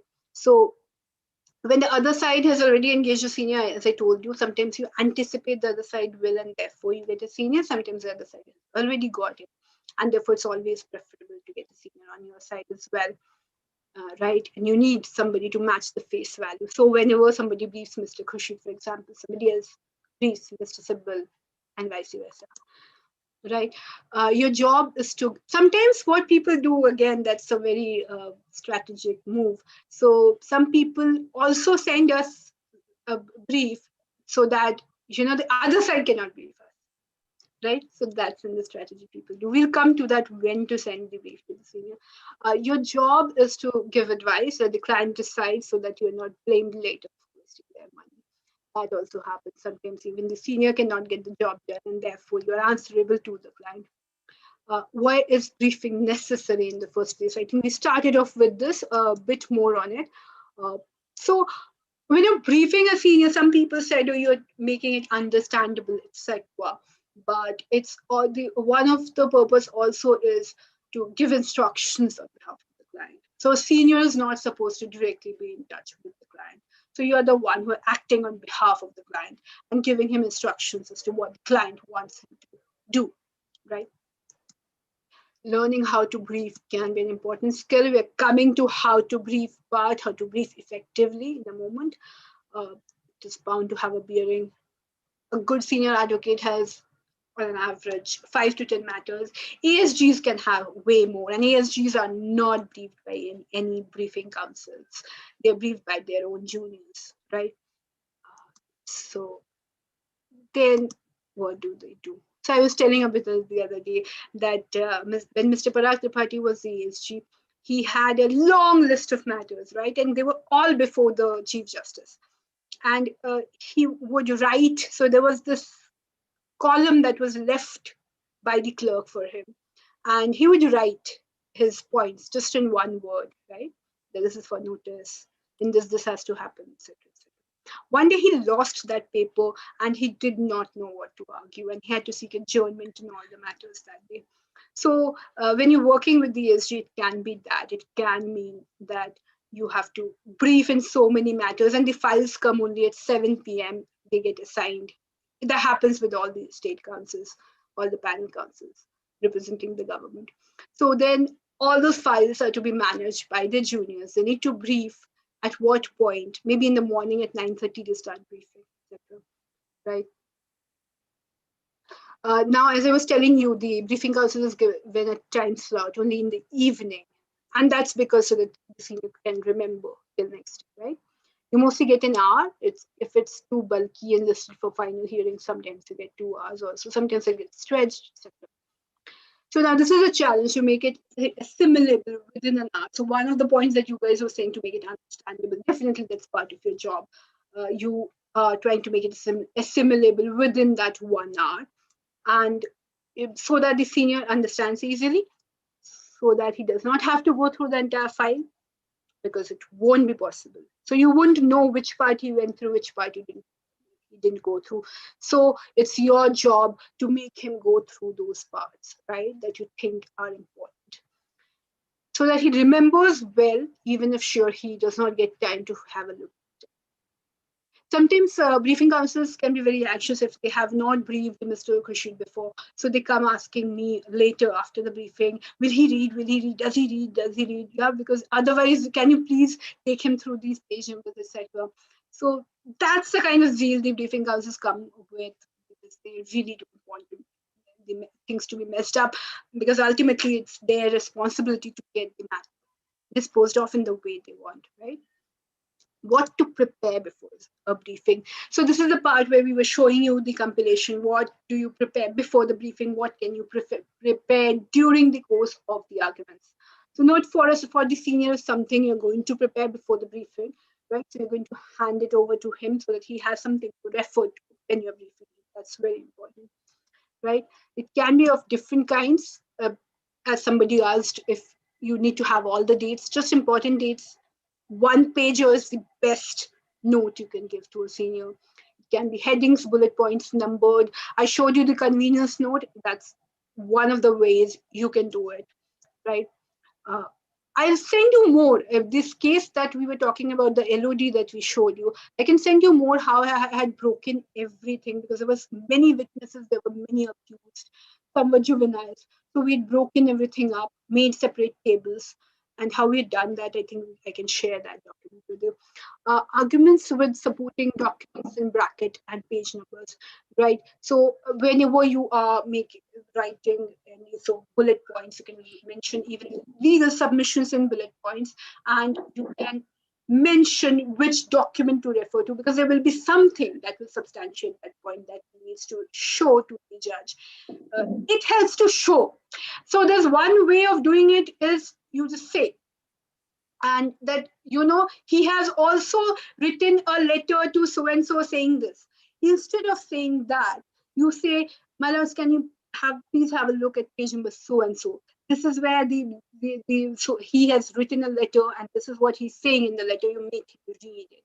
That has a greater impact than when you just say it, right? Therefore, it's important to mention which document at which page number he needs to refer to, when he's making those arguments, right? So something very related to that. I was working on the 2G matter when I told you there were so many files. Now we didn't have much time. So what I did was once when the briefing counsel was briefing him, I was just making notes of which all documents were referring to, right? So apart from so arguments and stuff, you remember once you're looking at which document you are referring, or you just mention in one line uh, what argument it is, and then you mention the document page number, right? So the senior's job is made so much easier. He just has to take that. So Mr. Khurshid started referring to that format as roadmap. So each time he needs a roadmap, he has to prepare it. So when we were doing auto spare matters, we were appearing for Competition Commission in Compat. Now it goes to NCLAT. So this is what he asked me to prepare a roadmap, how he's going to take the judge through. So that's how you prepare which argument will go first, which will come later. It helps you to even prepare when you're preparing it in the form of roadmap with the document reference as well, right? So far clear? Okay, so you can arrange the documents in a systematic manner so that the senior and thereafter the judge doesn't have to jump from one volume to another. So as I said, when you're preparing the convenience volume, you're doing the same thing. So even when you're preparing the arguments, you can do that as well. Either you can do it issue-based and then prepare a convenience volume, or you can do it in a manner so that the judges don't have to jump from one into another. These are like small things that you learn over a period of time. You realize during proceedings is becoming very difficult. Sometimes the matter gets adjourned because of this, and then you actually have to tell them that I'm sorry. Next time we'll carry a convenience volume, and then the senior looks at the briefing counsel like, you know what, you should have done this. So it's something that's expected from you. The judge expects. The senior becomes accountable to him, and you become accountable to the senior. Note for yourself. So you've given one note to the senior. It can be a detailed list of dates and a short one. There's another note that for yourself, it can be handwritten. It can be something that now you are going to refer to. It can be same as well, but sometimes briefing counsels have preferred to carry their own notes where they write how they are going to explain a certain point to the senior, and then So, they give it to the senior. yeah, I just had to say uh, mute yourself. Yeah. So what happens is that when you are going to argue, see, you've written something for another person to read, but you may need a quick bullet list of points. Okay, so you may need to make a note, or you will need to underline in a copy of that, or you will just write in plain pen and paper. That's your agenda for the briefing or for the court argument, and that's going to be separate from the documents and the written submissions and any convenience note that you give. Okay, so because that's your roadmap and that's your note in which you will take the judges through. Yes, Sanchita, please continue. Yeah, sometimes you may even want to write the kind of logic you'll use to explain the point. So that's not part of the document you're giving to the judge or to the senior, but you have made a note for yourself that this is how I'm going to explain this point. And then the senior will make his own note, right? So this kind of note really helps if you have, because at that time it may not strike you that, oh, this is how I need to explain this point. Yeah, it may not be a very formal document. It's just meant for you. It can be handwritten. Write down the signposts. So signposts are very important whether you are arguing or whether you are preparing for your briefing, right? So even in your briefing or you are arguing, you use the same strategy. You use signposts to make the person understand. Somebody just now said that it was way more interesting than even being on a trip or something. So signposts are something that does that job for you. It makes things easier when you are going for a trip, right? You're going to an unknown destination. What do? You follow signposts. It makes it easier. You know how many kilometers, where would you reach? That's what you do when you are briefing a senior. You tell him that these are, and don't shy away from doing that. Some people think, oh, how can I say, talk like this? No, you tell him, I'm going to take you through this, or I am going to now. So this is a relief that we are seeking. I'm going to put forth 4 arguments before you now. That will help us in getting this relief. the first issue here is this. So there are two submissions that will be important for explaining this, etc. Right? So you always say how many, and then you start explaining. You can break it further, and you can say that one submission would be this, and then you show, right? Or you can give them uh, uh, right, or you can give them a kind of we'll come to that, the briefing structure. We are going to come in a while, how you prepare a briefing structure. If you have drafted it yourself, it's preferable for you to conceptualize and then put it in a structure before you start drafting. So this is something that I'm going to teach you during the course, how to draft, and when you draft, how you conceptualize before you even start to draft. So that conceptualization helps even when you're briefing. Sometimes the senior may ask, why did you use this strategy? Why didn't you do this? So you may not remember because it's been a while since the petition was filed. So conceptualizing before the petition. So we do all that when we do.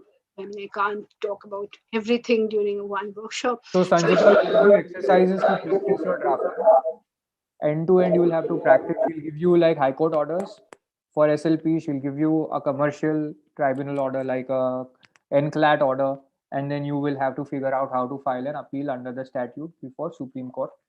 Okay, so that kind of exercise will be there. See, the thing is that your brain will create new pathways in your mind. Okay, this is how I go. Then you learn something, make some connections, and you need to stay with it for some time to be able to do it. And the first time you do it, you don't get it right. How many of you, I don't know, it's an old movie, but if anybody has seen The Matrix, you can say yes, I've seen The Matrix. What happens is that when your decides to jump off one building to the other when he's training to jump from one building to another, he falls in the beginning, and it is said that everybody falls the first time.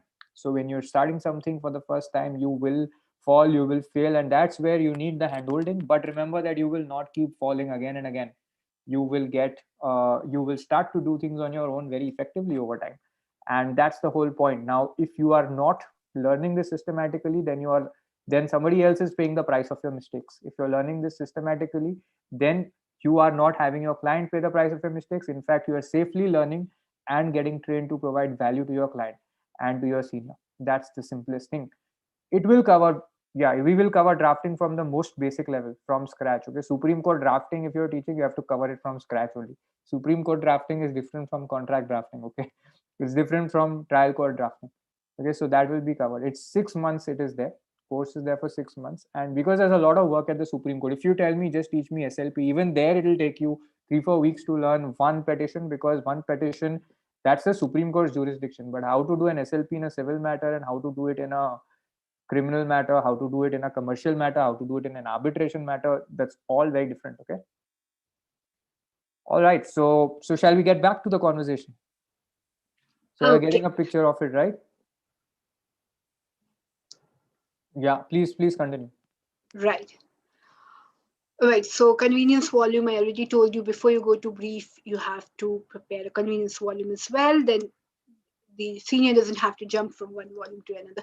It takes a lot of energy also. You really need to understand that it's not just that the person is also losing his attention span.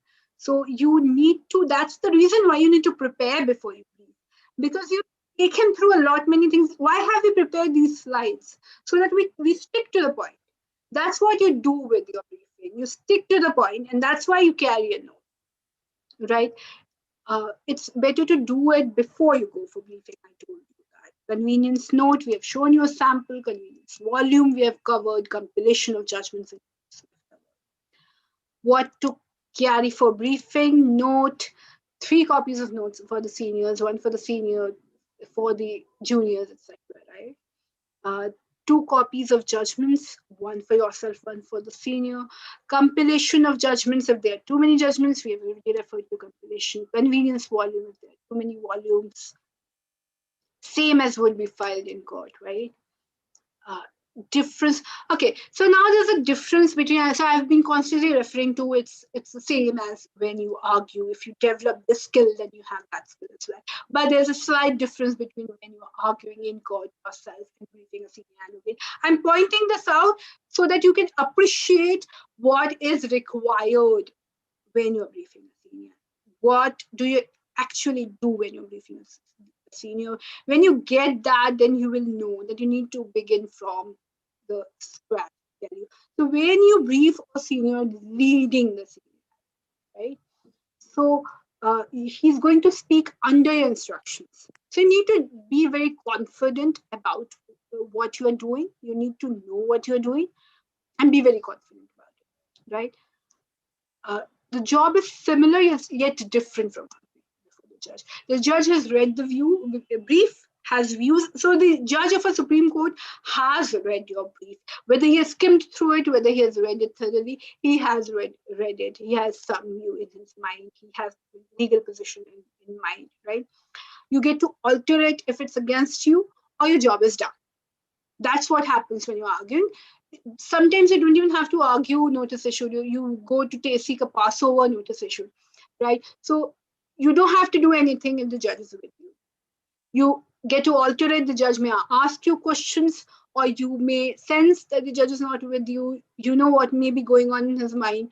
You address it. Job's done, right? He may ask you a question, you address, he's satisfied, your job is done. The only tricky bit would be to understand how much the judge already knows and where he would need a clarification. Job. On the other hand, the senior is sitting with a blank slate.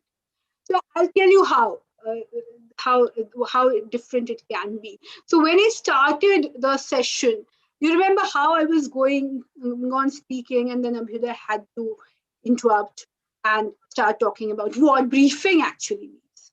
So that's the difference between arguing before, because he knew that there are law students as well who may not know anything. So then you start from the scratch. So when you're briefing a senior, you don't assume any information in his head. You start from the scratch. There was one person who actually said that a senior may know everything, so what's the point of briefing? So I said, let's do the reverse, that don't assume anything. Like as you're saying, no, that's the answer. I didn't say it. This is the answer, what Sanchita is saying, okay? And you might think that you all are students, so you all need briefing, but seniors also need briefing like that, okay? In matters. They'll pick up very fast from the Supreme Court filing perspective. They'll ask you questions which will make you stumble in matters you have been working on for years, but they need to be briefed from the ground level, okay? Right.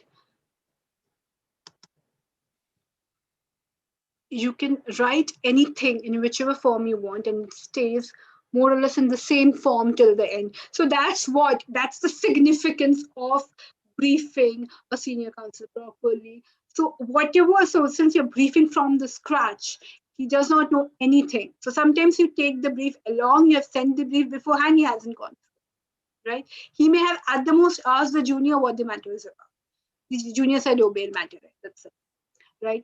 So now you can say anything, you can do anything, and that stays with him. That stays with him in the same form till the end. When he's arguing, that stays in the same form even in the judge's mind. It does not get changed. So in the pleadings, you may not have taken all the grounds. At the end, you say any other ground, etc. But when you are arguing, then what you utter stays. And it starts right at the stage of briefing. We think, oh, whatever the arguing counsel has argued stays in the minds of judges. No, actually, that's what the briefing counsel has already done. He has written something in the mind of the senior advocate. The job is already done, right? So that's the kind of impact a briefing counsel's job can have on the case. Style of briefing matters. So when Mr. Abhyuday Agarwal came to brief us on 4G matter, he's a very amazing criminal lawyer. So he said, "Sir, you just have to say this, right?" So people have different kind of styles as well. So you should have the ability to tell the senior counsel that this is what we want. But it's only when you have that kind of understanding that this is going to work that you can assert in that manner. Otherwise, the senior may be more experienced. He may ask you to do it a certain way, and then you will be like, yeah, this should be better. Couldn't Right? hear you. Couldn't hear you. You swallowed some words. The volume was lower. Can you repeat this last part? Okay, so I myself forgot what I said. Yeah, so I think I'll have. Vijay Agarwal ka. Yeah, just let me have a bit of water. Yeah, sure. Guys, if you want to have a water break quickly, you can take for 2 minutes a water break. So, how many of you are enjoying this? We have a lot more exciting stuff to share with you. I think we've only gone through half of this. Right. So, style of briefing matters, as I was telling you. Vijay Agarwal. So Vijay Agarwal was briefing us on 4G matter, and he said, "Sir, आप बस ये बोल दीजिएगा." Right? And it's very interesting. It's very amusing to hear a briefing counsel brief in such a manner because he's so confident. What will work? He's a trial court criminal lawyer and he's very good at what he does. But he also knows what will work in the Supreme Court, and he has the confidence to tell the senior that you just need to say this. And trust me, he just needed to say that. So that's the kind of briefing counsels that you would want to make. You tend to remember what is interesting much more. So therefore, when I say style is important, I also mean that you can, just as you would expect a briefing counsel, an arguing counsel to make the arguments interesting when he argues before the Supreme Court. I don't know how many of you have attended the Supreme Court proceedings and how many of you have heard senior advocates argue. If somebody can point out the difference when you hear a kind of young lawyer arguing and a senior advocate arguing, what is that stood out for you?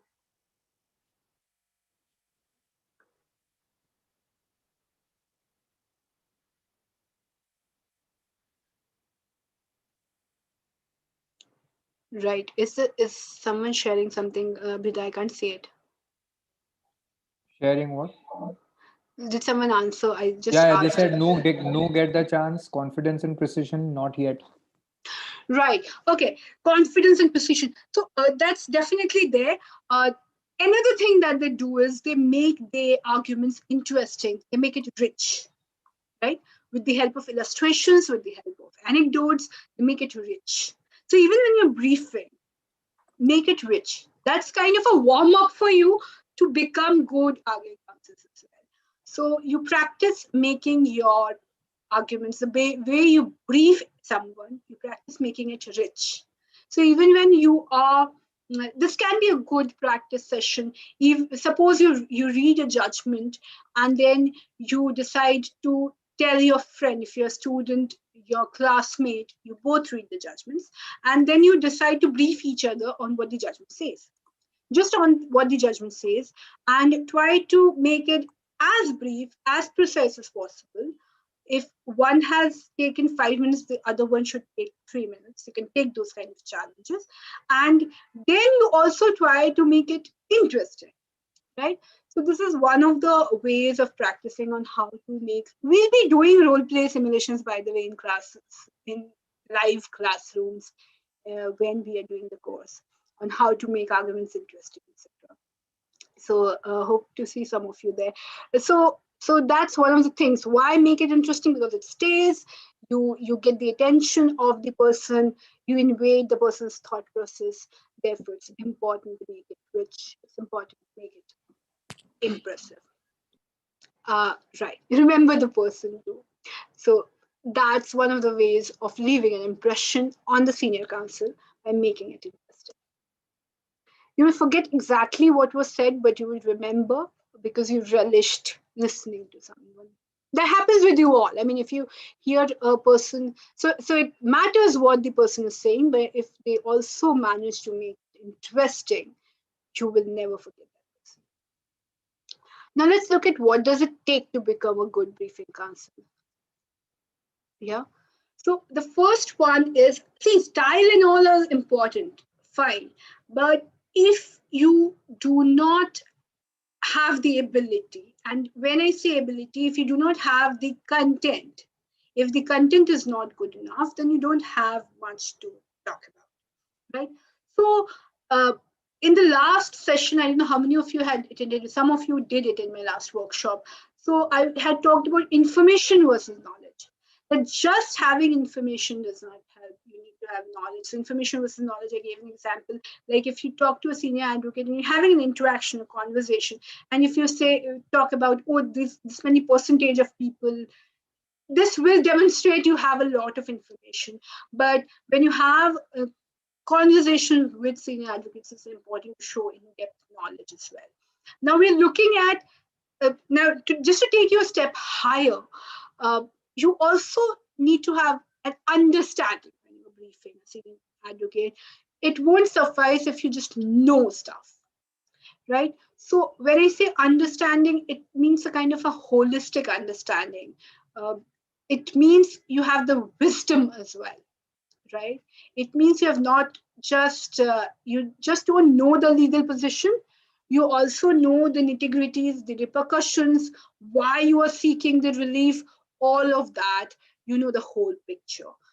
That's the kind of understanding you will need when you are briefing.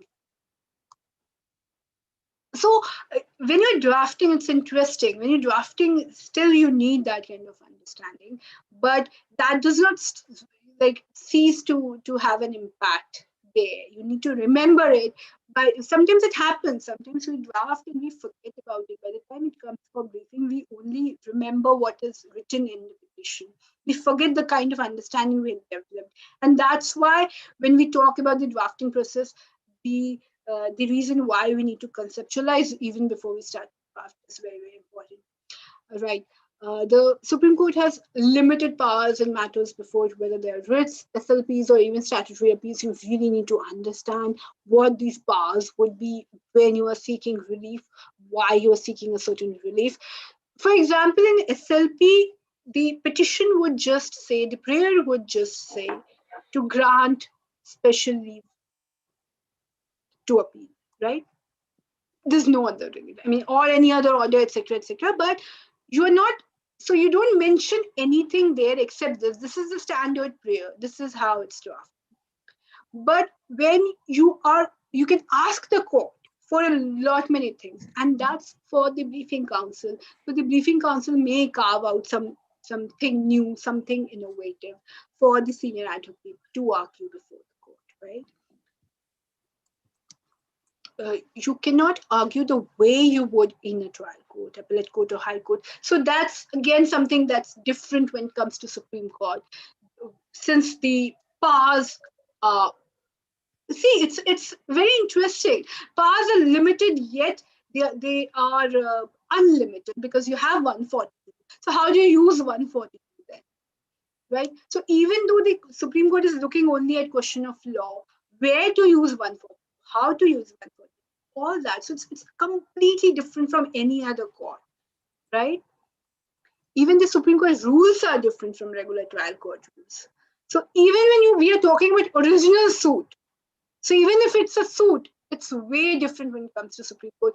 CPC is not binding, even when it's a suit, right? If you do not prepare accordingly, your briefing will suffer. So you really need to know. You just don't need to know what the case is about. You also need to know what the practice and procedure of the Supreme Court is. And then you need to know that what actually works and what does not. So that you are in a better capacity to assist the senior advocate, right?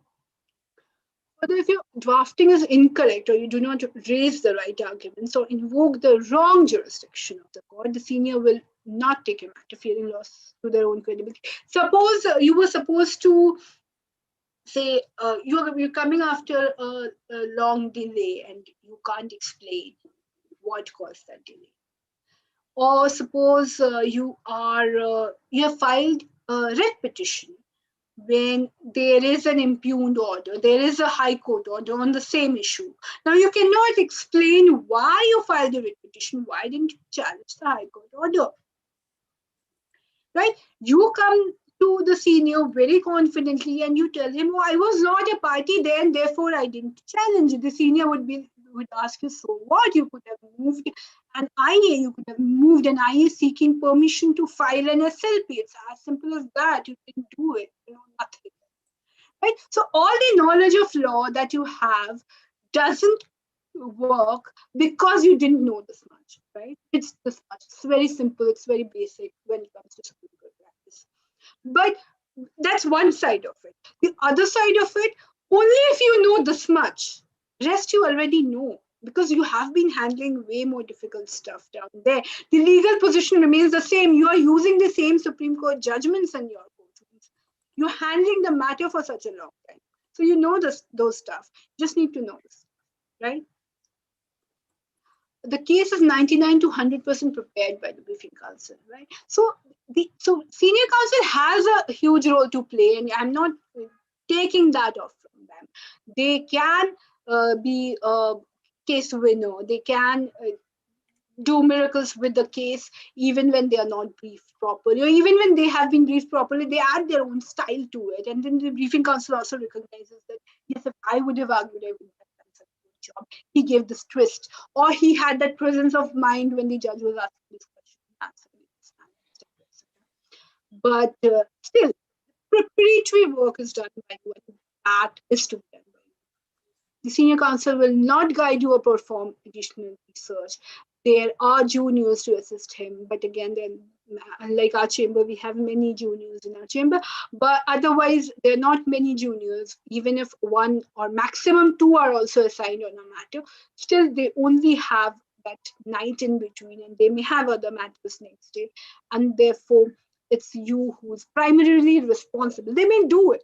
They may still do it. Like I do it. That the people, the briefing counsels who prefer to have me on the matter because I add things that they may not have found, right? Uh, I, I mean, yeah. So that happens. There have been matters that have been referred to me just because of that. All that happens, but still, you that's kind of a support you can look for, and you may have that kind of coordination with a senior's office, but still, primarily, it's you who are going to work on it. Right. So this I've already told you. Right. Quality will be influenced. Senior advocates are some of the smartest lawyers, and clients will observe you in briefing meetings. If they see these seniors shouting at you, they'll infer they have not done your job. So that's another thing you need to keep in mind. Therefore, you need to be very well prepared because you have a client with you who is reposing confidence. On the other hand, if you brief effectively, the client will trust you more than they trust you. Trust me, that's what happens because they realize how much work you've put in. You think the client doesn't understand, he understands everything. So the other thing that you need to keep in mind is to send the brief as soon as it is filed. Two advantages.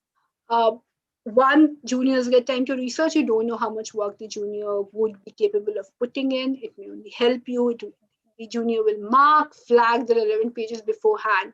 Some people even send us the note beforehand. It only helps, right? The other point that I was telling you, the other side cannot then engage the senior once he has accepted it from you. You coordinate with the assigned junior, etc. Yeah. So as I was telling you before as well, that you take the senior through the file in the shortest possible time. So if it's an SLP, if it's an appeal, there will be an impugned order, and you will then take him through. So you'll just like Abhyuday was reading the order. So you will point out the important points there. You'll already mark it in your file, and you'll just take him through those pages so that nothing is missed out. Right. I'll give you one example that in college, when you're studying Contract Act, what do you see? You read the Bare Act. If you are studying a case, then you're studying the case law, right? Now, your impugned order work at the Supreme Court is like that you are going to study one order, but from the perspective of challenging it in a way that a Supreme Court lawyer would. Okay, so there's a specific filter and a specific lens you have to look at it from. Okay. So that's that. And Kumari Shelley, you are saying private lawyers won't get original jurisdiction work. Yes, you will not get. You will get writ matters, but you will not get original work between state versus state disputes or center versus state disputes. Is what I said, because those would be taken by like panel counsel or standing counsel or advocate general. Is that correct, Sanchita? Yes, yes. But original jurisdiction writ is also part of original Writ jurisdiction. will you will get as a private lawyer. Yeah, right. So, yeah. So after a good briefing, a senior would be able to recall the facts, may have to refer to the note for the exact dates, but you have taken him, remembers all the arguments one after the other, and has the paragraphs marked in his own file so that when he's referring to it during the arguments, he does not have any inconvenience. Right? So you cannot do it at that time when the arguments are going on. You cannot point out everything at that time, and therefore you would want the senior to mark it in his own way. A good briefing counsel gives a holistic picture, points out all the dimensions of arguments and counter arguments. You're preparing the senior advocate. So even if it does not strike him, you need to tell him that the other side can say this. Then you make him to think how he'll answer it, or you suggest something. That's how you prepare. You're actually preparing. So you're instructing and you're also helping him prepare for the matter. So that's what we also do as juniors. In the morning when we go, we become the devil's advocate, and we tell him, but what about this? What about that? And then he thinks, he answers. It's like a brainstorming session that you do. That's part of it. Points out any doubt. So that's another. So this is also the time when you also point out that you think that this point argument may not work for XYZ reason, and then you give an opportunity for the senior to devise a strategy on how he would want to make it, right? Right. So you also, as Abhyuday was pointing out, you need to do thorough research on your on judgments. The senior does not have time. The senior won't do it, first of all, and secondly, he does not have time. Don't overestimate the knowledge. As somebody said, he will know everything. So he definitely doesn't know the facts of your case, and you just need to assume that he wouldn't know unless he'll realize or he knows this. Then that's different. But otherwise, you just take him through everything, and it's not a bad thing. Don't underestimate intelligence. Don't overestimate. Don't underestimate. So, explain why you think the senior needs to emphasize more on a certain point than on another. So just saying that this is what I want you to argue, this is the most important point, you are also explaining him why he needs to do. That's something that's important for me. If you don't explain me why I need to do something, I may not do it. So that's important that you explain it to the senior as well. Explain it even if the senior doesn't ask. Yeah, so that he knows and he follows that path, he knows why he's doing it gives more clarity, it would show up in arguments. Yeah, so even if the judge asks him a question, he'll have the holistic picture. So you just having it in your head does not help. You thinking that if the judge asks, I'll murmur in his ears, doesn't help. You need to tell him beforehand, because unlike other courts, it's not two people speaking, only the arguing counsel speaking. You are telling him something in his ear. He may not be able to hear properly because he's also listening to the judge. He also is thinking what he has to say, and then you are constantly poking him. Doesn't work, right? Also, I think one of the best opportunities for a lawyer to get some face time, I mean, some time before the judges at the Supreme Court is when the senior is not there. For some reason, couldn't attend the hearing, and you get the opportunity. So because you briefed so well and you are fully up to date with the matter, you can actually argue, and judges encourage that. They will be like, okay, if your senior is not there, can you argue, please? Okay, sometimes they'll force you to argue. They will say that no, you must argue because otherwise this case gets very delayed. So Yeah. Sometimes you are not being given a passover. The case is being adjourned. Then you have to take a call for your client. That if the case is adjourned for another 3 months, 6 months, what will happen? It may turn infructuous. So then what do? You argue it. So good briefing counsel will choose to argue the matter herself, get the right? Or the senior may be busy in another court and there's no other option but to argue. The senior has to leave, etc. There can be so many kind of circumstances when you may. I just need to put my laptop on charge. Can you please take it from here, Abhyuday, for a while? yeah, stay tuned, guys. I'm just getting the PPT here. So for now, are you all liking these tips? We have a lot more tips to give, and then will the court leave the matter as part heard? That happens frequently. Hearings continue for days, right? Sanchita will be able to explain more about it. Okay. So either you're good at getting non-verbal language, or it's better to anticipate every possible situation the senior may have in mind and address them, whether or not he asks you. As a prudent measure, identify, imagine all the possible scenarios, address them. Okay. Some lawyers conclude the briefing with a short summary of the arguments. That helps the senior in revisiting what the crux was. Okay. And ended by saying, okay, if you can just say this, does this help, Sanchita? If you can just say Dot Yeah. dot dot. So as I was giving example of Mr. Vijay Agarwal. So you start. Let's first talk about the body language. So even if the senior is not saying anything and he's letting you present your case the way you want to, you make it clear at every point. That's number one. Number two is that you when you end it, you again summarize it. It helps to remember.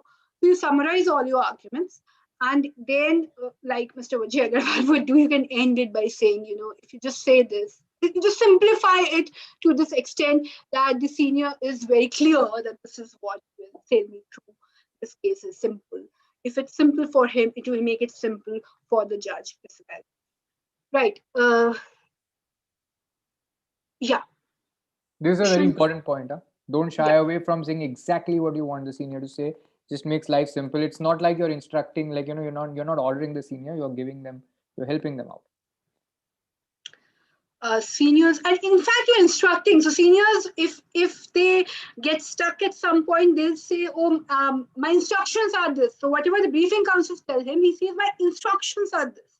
So actually instructing, you need to be very clear that you are giving him instructions, and therefore there's no hierarchy there, that, oh, whatever the senior will say, it's like, you're giving him instructions on behalf of the client. Seniors are way more receptive than any of us. That's true, but some are not. Okay, some like to complete a sentences and make it seem the point you're making is very trivial. That also happens, but you can just be with it and continue to brief him. But mostly they're receptive and allow you to express yourself. But gradually you can notice them forming opinions as to how strong the case is. Therefore, you should be in your game and you should continue to do what you have come there for. Like when we were briefing Mr. Rohatgi, I mean, I should tell you, it was the same kind of experience. Like when he argues in court, he's very, very aggressive and he's very clear as to what he's trying to say, etc. So when we were briefing him, he was again very clear that this does not make sense and stuff. So we still had to stick to our point and say, oh, this is why we have written this and this is why we want to do this, right? So this can be a challenge you may face at some point. If the senior has a doubt in mind, you have to try as hard as you can to change it. Because as I was telling you, with the help of that story, if that doubt stays, he'll not be able to remove that doubt from the mind of the judge. Okay. It can be done with conviction, right? You can instill confidence if you are a confident briefing counsel, right? You should not feel intimidated as a bit Because of. the senior may be getting anxious or shouting or demanding things, so don't react to that body language, but you should react to the language where they are. You should follow whether they are able to follow you and all of that. Okay, so Right. that is very important. I think we can proceed. So, yeah, I think these all we have covered. Yeah. Right. Yeah. So a judge of a Supreme Court also decides based on equity. So you need to understand the context of your client's life as well and put it across to the briefing counsel, like to the senior counsel. One of the briefing counsels also tells us that, oh, this guy is not getting married because this case is not getting resolved. So you go to that extent to get the senior counsel on your side. Good briefing counsels don't just keep the legal points before the senior, but also narrate the context, like the hardship the client is going through, etc. Generally, even in court, marriage is something I just said. Generally, it helps even when he's arguing before the court to put the equitable grounds across. Right. Okay. All narrative is priority, I think, is top priority, and all law has to be framed into the context of the narrative. Without the narrative, the law becomes very, very tiring for a judge to listen to. Okay, so even Right. for a senior counsel. Right. Sometimes senior, like, yeah, I think we have covered these parts. Yeah. Right. So I'm going to rush through a few slides, guys. Don't mind, but you all are following the gist of this, right? And you want to complete by 9, so I will want to do that. So I want to jump in, like I'm going to run through the slides, and maybe in a minute only I will jump to how to build a career in the Supreme Court or working on Supreme Court work without having or to go to the Supreme Court. If you're going to the Supreme Court, that's your choice. But how to build a Supreme Court career as a trial lawyer, or as a young lawyer also how to use Supreme Court skills to build a career. That's the part that we are going to discuss. So if you all want me to jump to that, you can let me know. You're getting a sense of the tips that we are sharing, right? How this works, how things work. So these tips can keep going on. There are tons. Sanchita, with, even if she teaches you for 200 hours, you will fall. She'll have way more to share. Okay, so I wanted to give you all a flavor to that so that you understand how it works. So Sanchita, maybe we'll just move Yeah. to the topmost 5 or 6 slides that you want to speak about, and then I'll move on. Yeah? Right. So one of the mistakes that briefing counsels do is they either keep repeating themselves, or so they are themselves not clear, or they are not convinced themselves. So they keep repeating the same point again and again, even when the senior counsel has done it. So you need to avoid that. That's why it helps to prepare you for oneself, but stick to it. Right. Okay. So lack of conviction is and the mistake I would call. You're not systematic. That's the problem in briefing. Okay. Okay. So let's do this exercise. So I'm briefing you. Okay. So I say on 10th January 2021, Sanchita Ain conducted a webinar. The webinar was on the topic Supreme Court drafting step-by-step process and what you need to master. On 17th January 2021, she conducted a workshop. Now tell me something, who the workshop was on this topic. She did end the webinar. Now tell me what is right or wrong about this. If I tell you these facts in this manner, or if you are asked to tell it differently, what is it that you would, based on what we've discussed about how to be systematic, how to use signposts, etc. So how do you think this can be said in a manner that is more comprehensible? You'll have to tell me if somebody is writing something about it. Sindhuja wrote chronology, somebody said topic, somebody asked time, tabular format, list of dates to be made. Right, right, perfect. So first I should begin with why I'm telling you all this, right?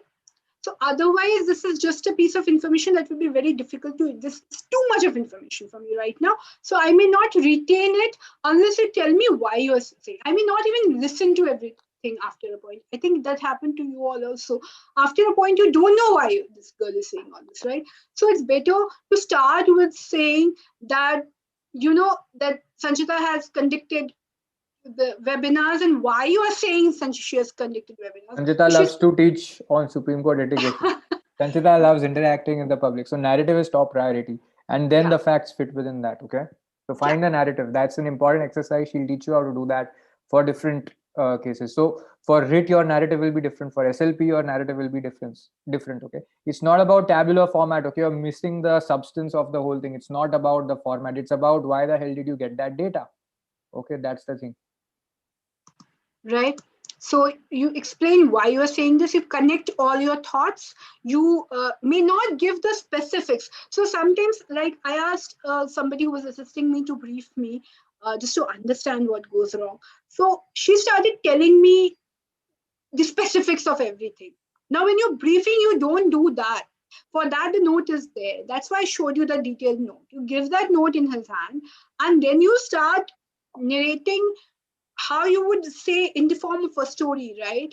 That this person was murdered, and then these people were arrested, and then this trial happened, and this happened, because you have to tell such a long story to him. You can't start with this person was going to college on so and so date at so and so time. That's a bad way of briefing, right? So you start listening with attention once you have been told why you are listening to all this.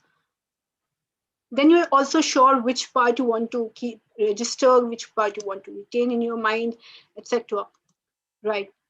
So it's interesting if you can have so you start with, as I was saying, you start with a story where you don't explain, you don't start with a kind of a narrative at the first instance. You start with why you are there. So you sit there, and the senior is very curious to find out that what the matter is all about. So you tell him that, oh, this is a bail matter, or these accused have been acquitted, and we are against the acquittal if you are for the victim, etc. So you say all that, and then you begin narrating your story, right? So you give the central point or crux. What would the points you're going to talk about, what will they show? As I was telling you, signposts, how many such points? It may or may not be in a hierarchical order, but it has to be systematic. It should fall in an order. It's a client's version of the story that you're narrating. A good storyteller would know where to start, how to connect, how to end. Yeah, if it's an SLP, I already told you, you first take him through the impugned order. For every point, tell, show.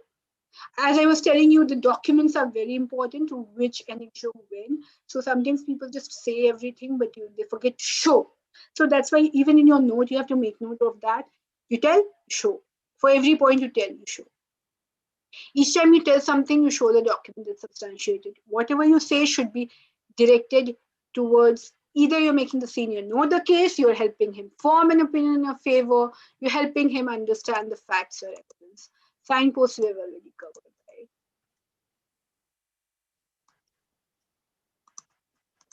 right? Right. Short recap at regular intervals, that also helps.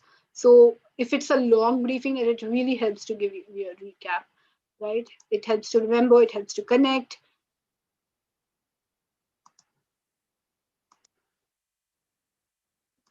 Right.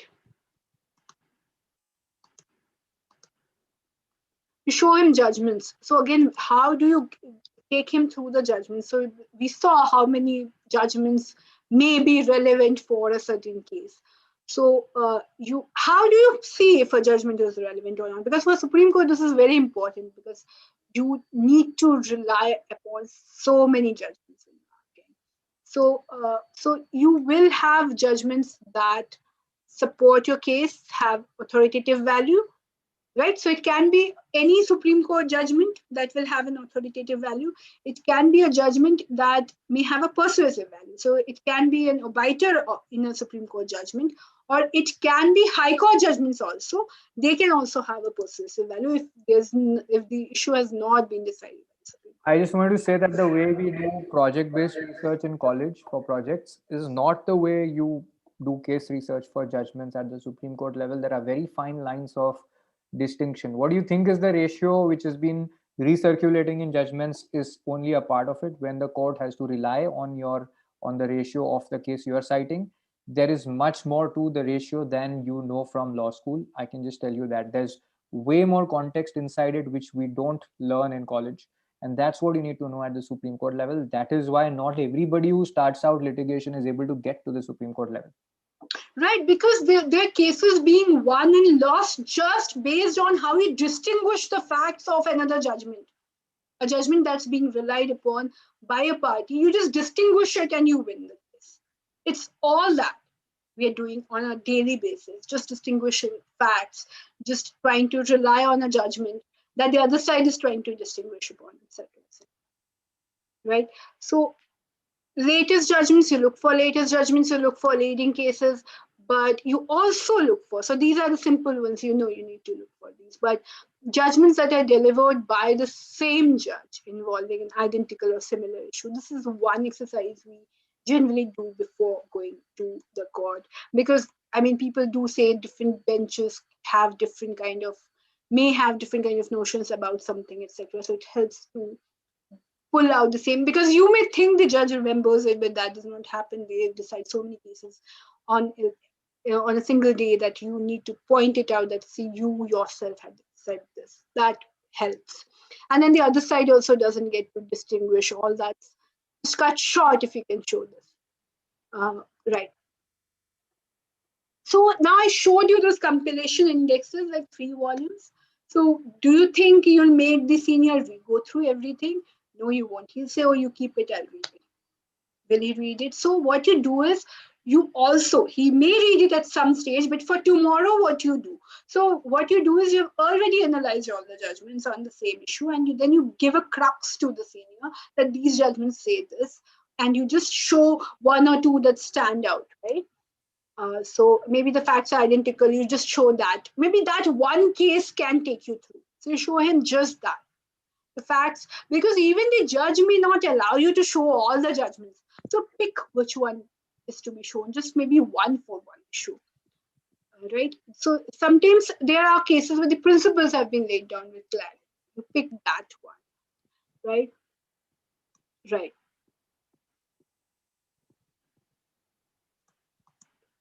Yeah. Is it important for young lawyers to know about Supreme Court work from an early stage in their career? Abhyuday, why don't you take it up from Okay, thank you very much. So, guys, you all understood the insight, like all the tips Sanchita was sharing. You all can apply these. You all need to be able to understand these. You may not be able to apply these right now when you get a real matter, which is totally fine. Okay. So I will be sharing now how you can actually build a career in this area. Okay. Just hang on. I'm going to share the PPT here. Sanchita, just see if you can keep reading the questions. So now, how is this skill relevant? You understood that briefing is important. Now, okay, how should young lawyers think about learning Supreme Court work? Is it relevant if you're in law school? So many of you are law students, some of you are practicing in trial courts, some of you are in high courts. Now, is it important to study Supreme Court work? Now, I'll tell you how traditionally all the big Supreme Court lawyers who are there, how have they built their practice? For lawyers who want to work in the Supreme Court, there are two routes. One route is that you start working under a senior at the Supreme Court as their junior and gradually go independent. You will only learn to do Supreme Court work this way. Okay.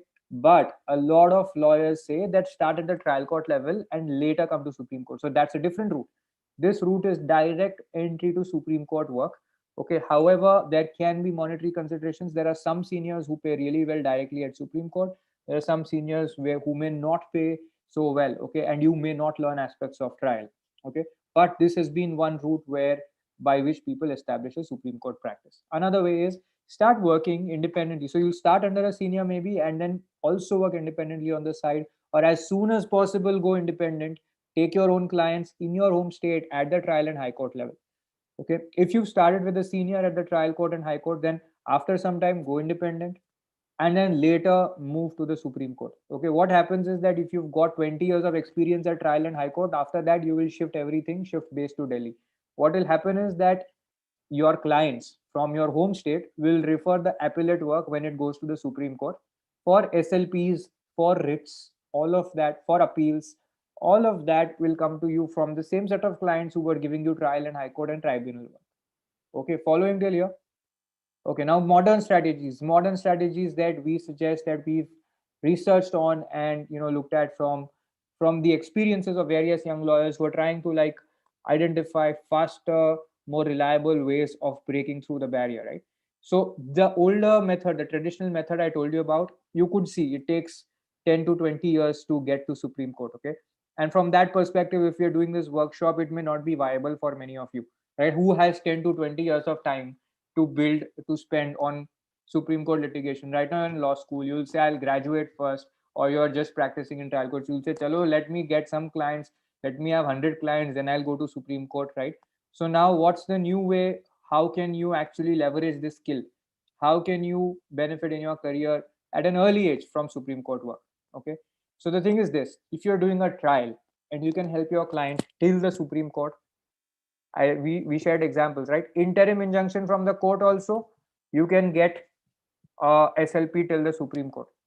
From an interim injunction at trial court, there's a step. Okay, there's an appeal to the district court or to the high, and then there's a revision to the high court. Okay, and then there's an SLP.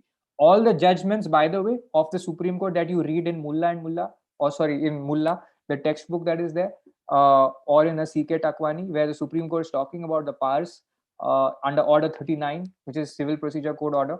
How is it going there? Because the matters came through specially petition before the Supreme Court. Okay, so the point is that from any beginning stage, before the actual trial, evidence, cross examination, none of that has happened, and the matter can go to Supreme Court. And the game in litigation is this: that if you get the interim relief, the first part of the job is over. That's one lasting victory. It's called interim, but because trial and all of that takes long, the interim relief changes the positioning of the parties. And if you see how matters get settled, they get settled based on negotiating powers of parties, which has been arrived at based on all this interim relief. You get an interim relief which is adverse to you at the trial court, you should be able to go till the Supreme Court on it. That's the requirement that your client wants you to have. Okay. So that will make your litigation strategy aggressive and holistic. Okay, and you will have the ability to brief a senior advocate yourself and have the matter filed through an advocate on record at the Supreme Court. So being an advocate on record has certain criteria to be followed: 4 years of practice, 1 year under a designated under an advocate on record with 10 years plus standing, and clearing the AOR exam. So that's like, after graduation you need 5 years at least, but that's not necessary to do Supreme Court work. Okay, the Supreme Court space is flatter than you think. It's more easier to practice at the Supreme Court than you know, because you just have to learn the work. As a fresh graduate, also, if you've got the client, you can go brief the Supreme Court advocate yourself, and you can just have engage in AOR to file the matter. Okay, you can do the drafting work yourself. You're working with a senior at the high court level, these skills give you phenomenal advantage, because you will be helping the senior with the most difficult part of his work.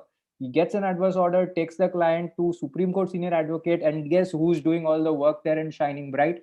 The junior who actually learned all the Supreme Court work is briefing the Supreme Court advocate. The high court senior will be so excited and happy, right, to have you as his junior or her junior. You can contribute to your senior in a huge manner this way.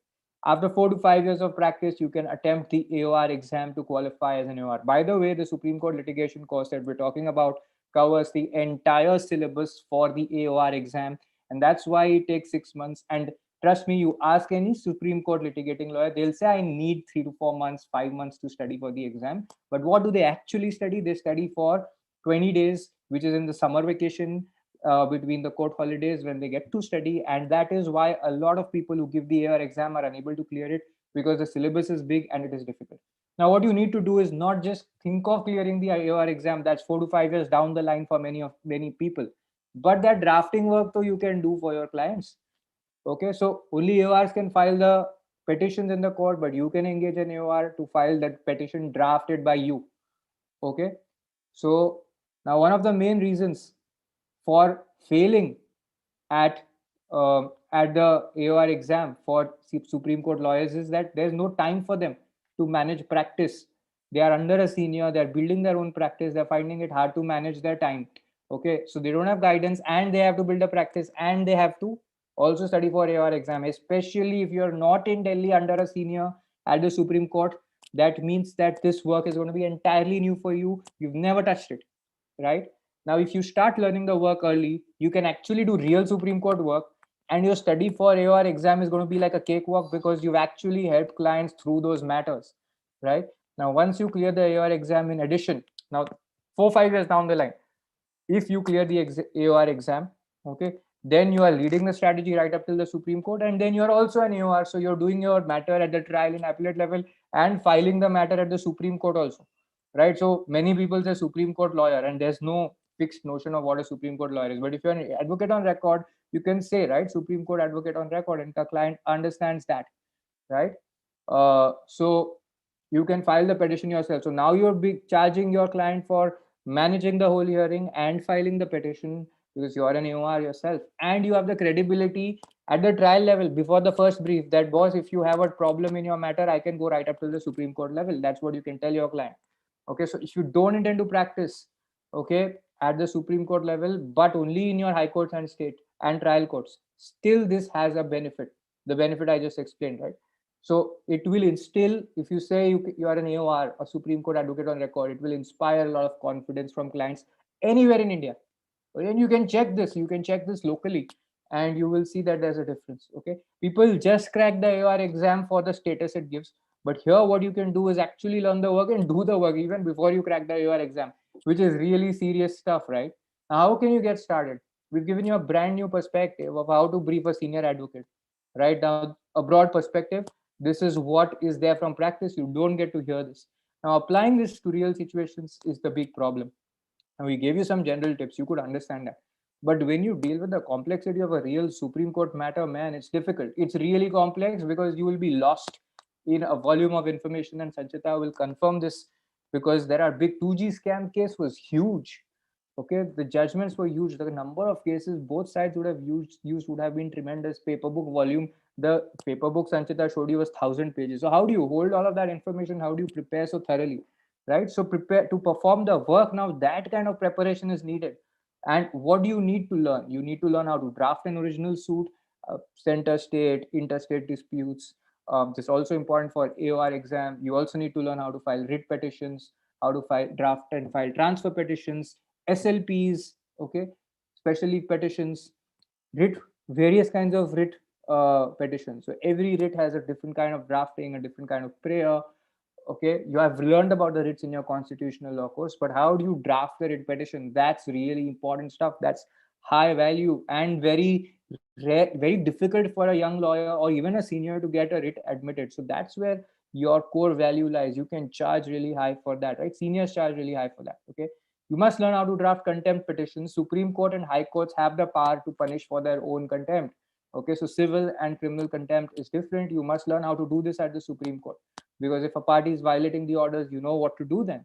Learn how to draft SLPs under a variety of scenarios. Arbitration matters are different, tender matters is different. Supreme Court has some jurisdiction in international commercial arbitration also under Section 11. You need to see how to use that.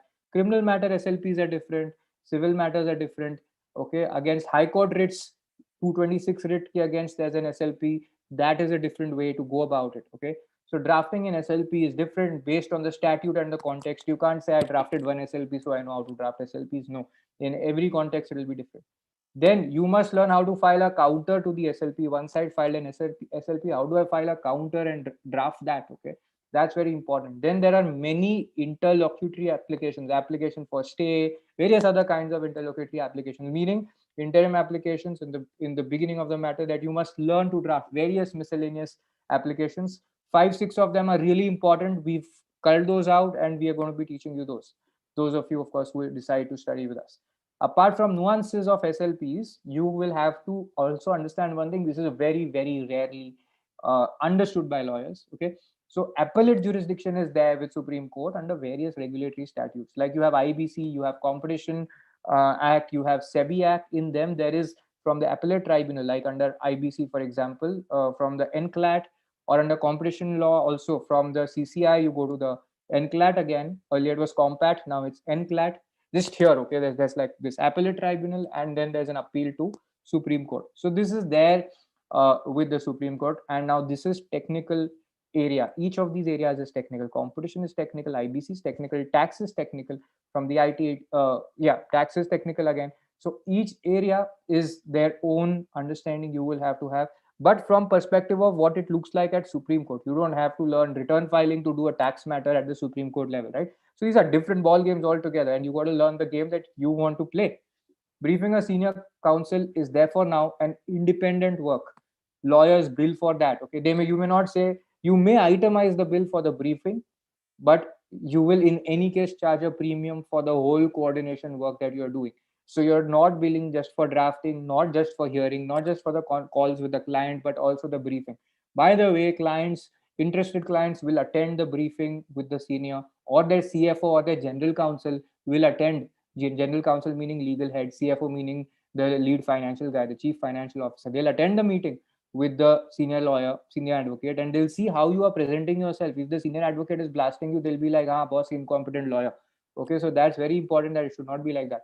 It's possible to charge clients a premium for and be indispensable for them. If you can integrate this, why? See, because lawyers are always looking at a way ki, how can I be indispensable for clients? How can I, beat the new advancements in technology? How can I prevent myself from getting replaced by software? Now, these are the harder things to automate, okay, where you can manage litigation from trial till Supreme Court stage, drafting, briefing, and managing the litigation. This is a very important role. In-house counsels do this role full time. They manage outcomes, litigation, contracts, compliance. So you are managing the litigation. This is a premium service. If you've built relationships with senior lawyers through your internships, okay, and what will happen today if you apply to a senior counsel for a internship, a lot of times you'll interact with their juniors. Very important to build relationships with them also, okay, because then you can perform drafting work later on for one of those juniors, okay, once they go independent, but you have to learn the work, okay, otherwise they'll not give you that work. So if you actually went trained into that internship, then you could actually help the junior out also, and maybe this junior would have made you interact with the senior counsel. And think of the day when the junior is going independent, that may be 2 to 4 years down the line, or 3 years down the line, or 1 year down the line. And if you were relevant and helpful to the junior during your internship, later you get in touch with them, they will say, okay, why can't you help me out with my drafting work? And you show them some part of your work, right? And then there is standing counsels and panel counsels. These are counsels, they are private lawyers, but they are also given specific work by the governments or the PSUs, okay, or government departments or statutory corporations, okay. So they get a volume of drafting work, and their counsels have so much work that they would love to have some assistance on the side from someone who can do the drafting, okay. Now good lawyers with 5 to 12 years of experience, you know how much they charge? They will be charging at least between 20,000 to 50,000 per draft, even more if the matter is more complicated, okay. This is per drafting, okay. Drafting costs way more than one hearing. Drafting costs a lot, okay. Now they need help with drafting work. They are not able to take matters that are coming to them, okay. They'd be able to take more matters if somebody could help them with drafting. They have to refuse matters, they raise their prices, still they have more time, they don't have enough time, okay. So there's an undersupply of juniors across India who can draft well. That is what we are aiming to address, by the way, over here, okay. Even in a low paying matter, they can comfortably afford to pay INR 3,000 to 5,000, 3,000 to 5,000 rupees for one draft to a junior, okay. Now but junior should be able to draft, no? So that's not happening, right? That is where the opportunity is, that is where the gap is. So following till you say yes if you all are, okay. That part now requires a high level of skills. It's different because it's not there in CPC, it's not there in CRPC, so you've not learned it, you've not had any idea about it except studying like 5 or 6 provisions of the constitution, okay, or 10 provisions that are relevant. So they will not give you any work unless you can give them a draft which is in near final stage, okay. Now imagine you can draft 10 petitions in a month, okay, and maybe you're getting work from 3 seniors or 2 seniors. Each senior meaning, now who is a senior? A senior is somebody who's just gone independent, not a senior advocate, okay. Some junior of your senior who went independent wants help with drafting work, okay. Now here, if you're doing just 10 petitions in a month at 3,000 or 5,000 per petition, you can earn 30,000 to 50,000 per month, right? Now it depends on what kind of time you have available to work, but say you get 25, 30,000, okay. Is that good? Is that good? Like, you can stay in your home state, you can stay in anywhere, Telangana, Andhra Pradesh, Karnataka, Bhubaneswar, Gujarat, Maharashtra, Northeast India. You can be anywhere. You all can hear me? You all can hear me? Okay, great. So 30,000 to 50,000 is possible to earn. Is this a good sum? Say yes if you think it's a good sum. Okay.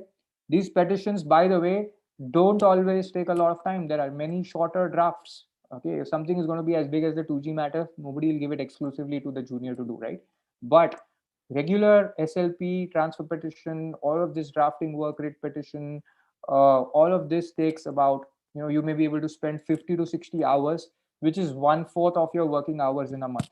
If you're a college student, you can take this time out easily in 10 days to 2 weeks, okay. And you can manage it with studies. Tell me how many of you can manage 50 to 60 hours with studies in 2 weeks? In 1 month, definitely you can manage this whole thing. 50 to 60 hours of work is there, and you can earn anywhere between 30,000 to 50,000, okay. Now 50 to 60 hours you all can manage. That's the question. One lawyer working at 10 hours per day for 25 days works for approximately 250 hours. 8 hours a day for 25 days is 200 hours. If you're studying for like 6 hours a day, you still have more hours in the day, okay. 6 hours still if you're taking a 12-hour work day to do the work. So there's no reason you can't get this work done. It still leaves 150 hours in the week for you. If you're a trial litigator, or you've gone independent, you got 150 hours in the week. That's 3/4 of your week, 75% of your week, sorry, of your month. This is wrong. In the month, you got 150 hours left to build your own practice locally. So it's like you're doing this on the side, and you have time to build your own practice locally. If you want to work from home on a part-time basis, or you want to raise a family and you cannot afford to go to courts, you can still do this drafting work. You could simply scale this time. So 30 to 50K is great amount for somebody who's been, if you're not staying in Delhi, don't have to pay rent, or you want to earn supplementary income. It's great across the India. How many of you agree? Okay, now let's say you can work from home but not go to courts, and you can work for 100 to 150 hours. You might earn double, you might earn triple. That's possible, right? And then it's up to you how much you want to earn, how much time you want to give. And with time, that amount you charge will improve. The seniors will also grow their practice, they'll be able to pay more. You may have more seniors giving you work. So all these things will materialize, but you have to be ready to capitalize on that, right? So doing this work means also one more thing. Okay, a lot of people have to be like, you're married and you are raising children, and for 3 years, 5 years, 8 years, 10 years, you're out of the job market. But if you're doing this work, you're in touch with the law and you can remain updated because you're doing this work on the side, right? You're continuing to acquire experience, 50, 60 hours a month, and you are continuing to acquire the experience. Your network is being nourished because whoever you're working with, they know you, they are giving you work, they are also referring you to other people. Word about your good work as a good drafts person is spreading, right? So more seniors want a good drafts person, they come to you. Your income is continuing, this running income, it's not stopping because you can't go to court, or because you're raising a family, or because you're preparing for a competitive exam. Your income doesn't stop. Okay, in fact, if you're doing this regularly, it may even grow. So you can return to practice whenever you want without having suffered a disadvantage and without having to start from scratch. Does this make sense? Do you want to have such opportunities in the future? That's the important part, right? Do you want to have such opportunities in the future? Okay, so I'm going to be going off the YouTube live, and there is some special conversation which is only going to be for everybody on the Zoom session.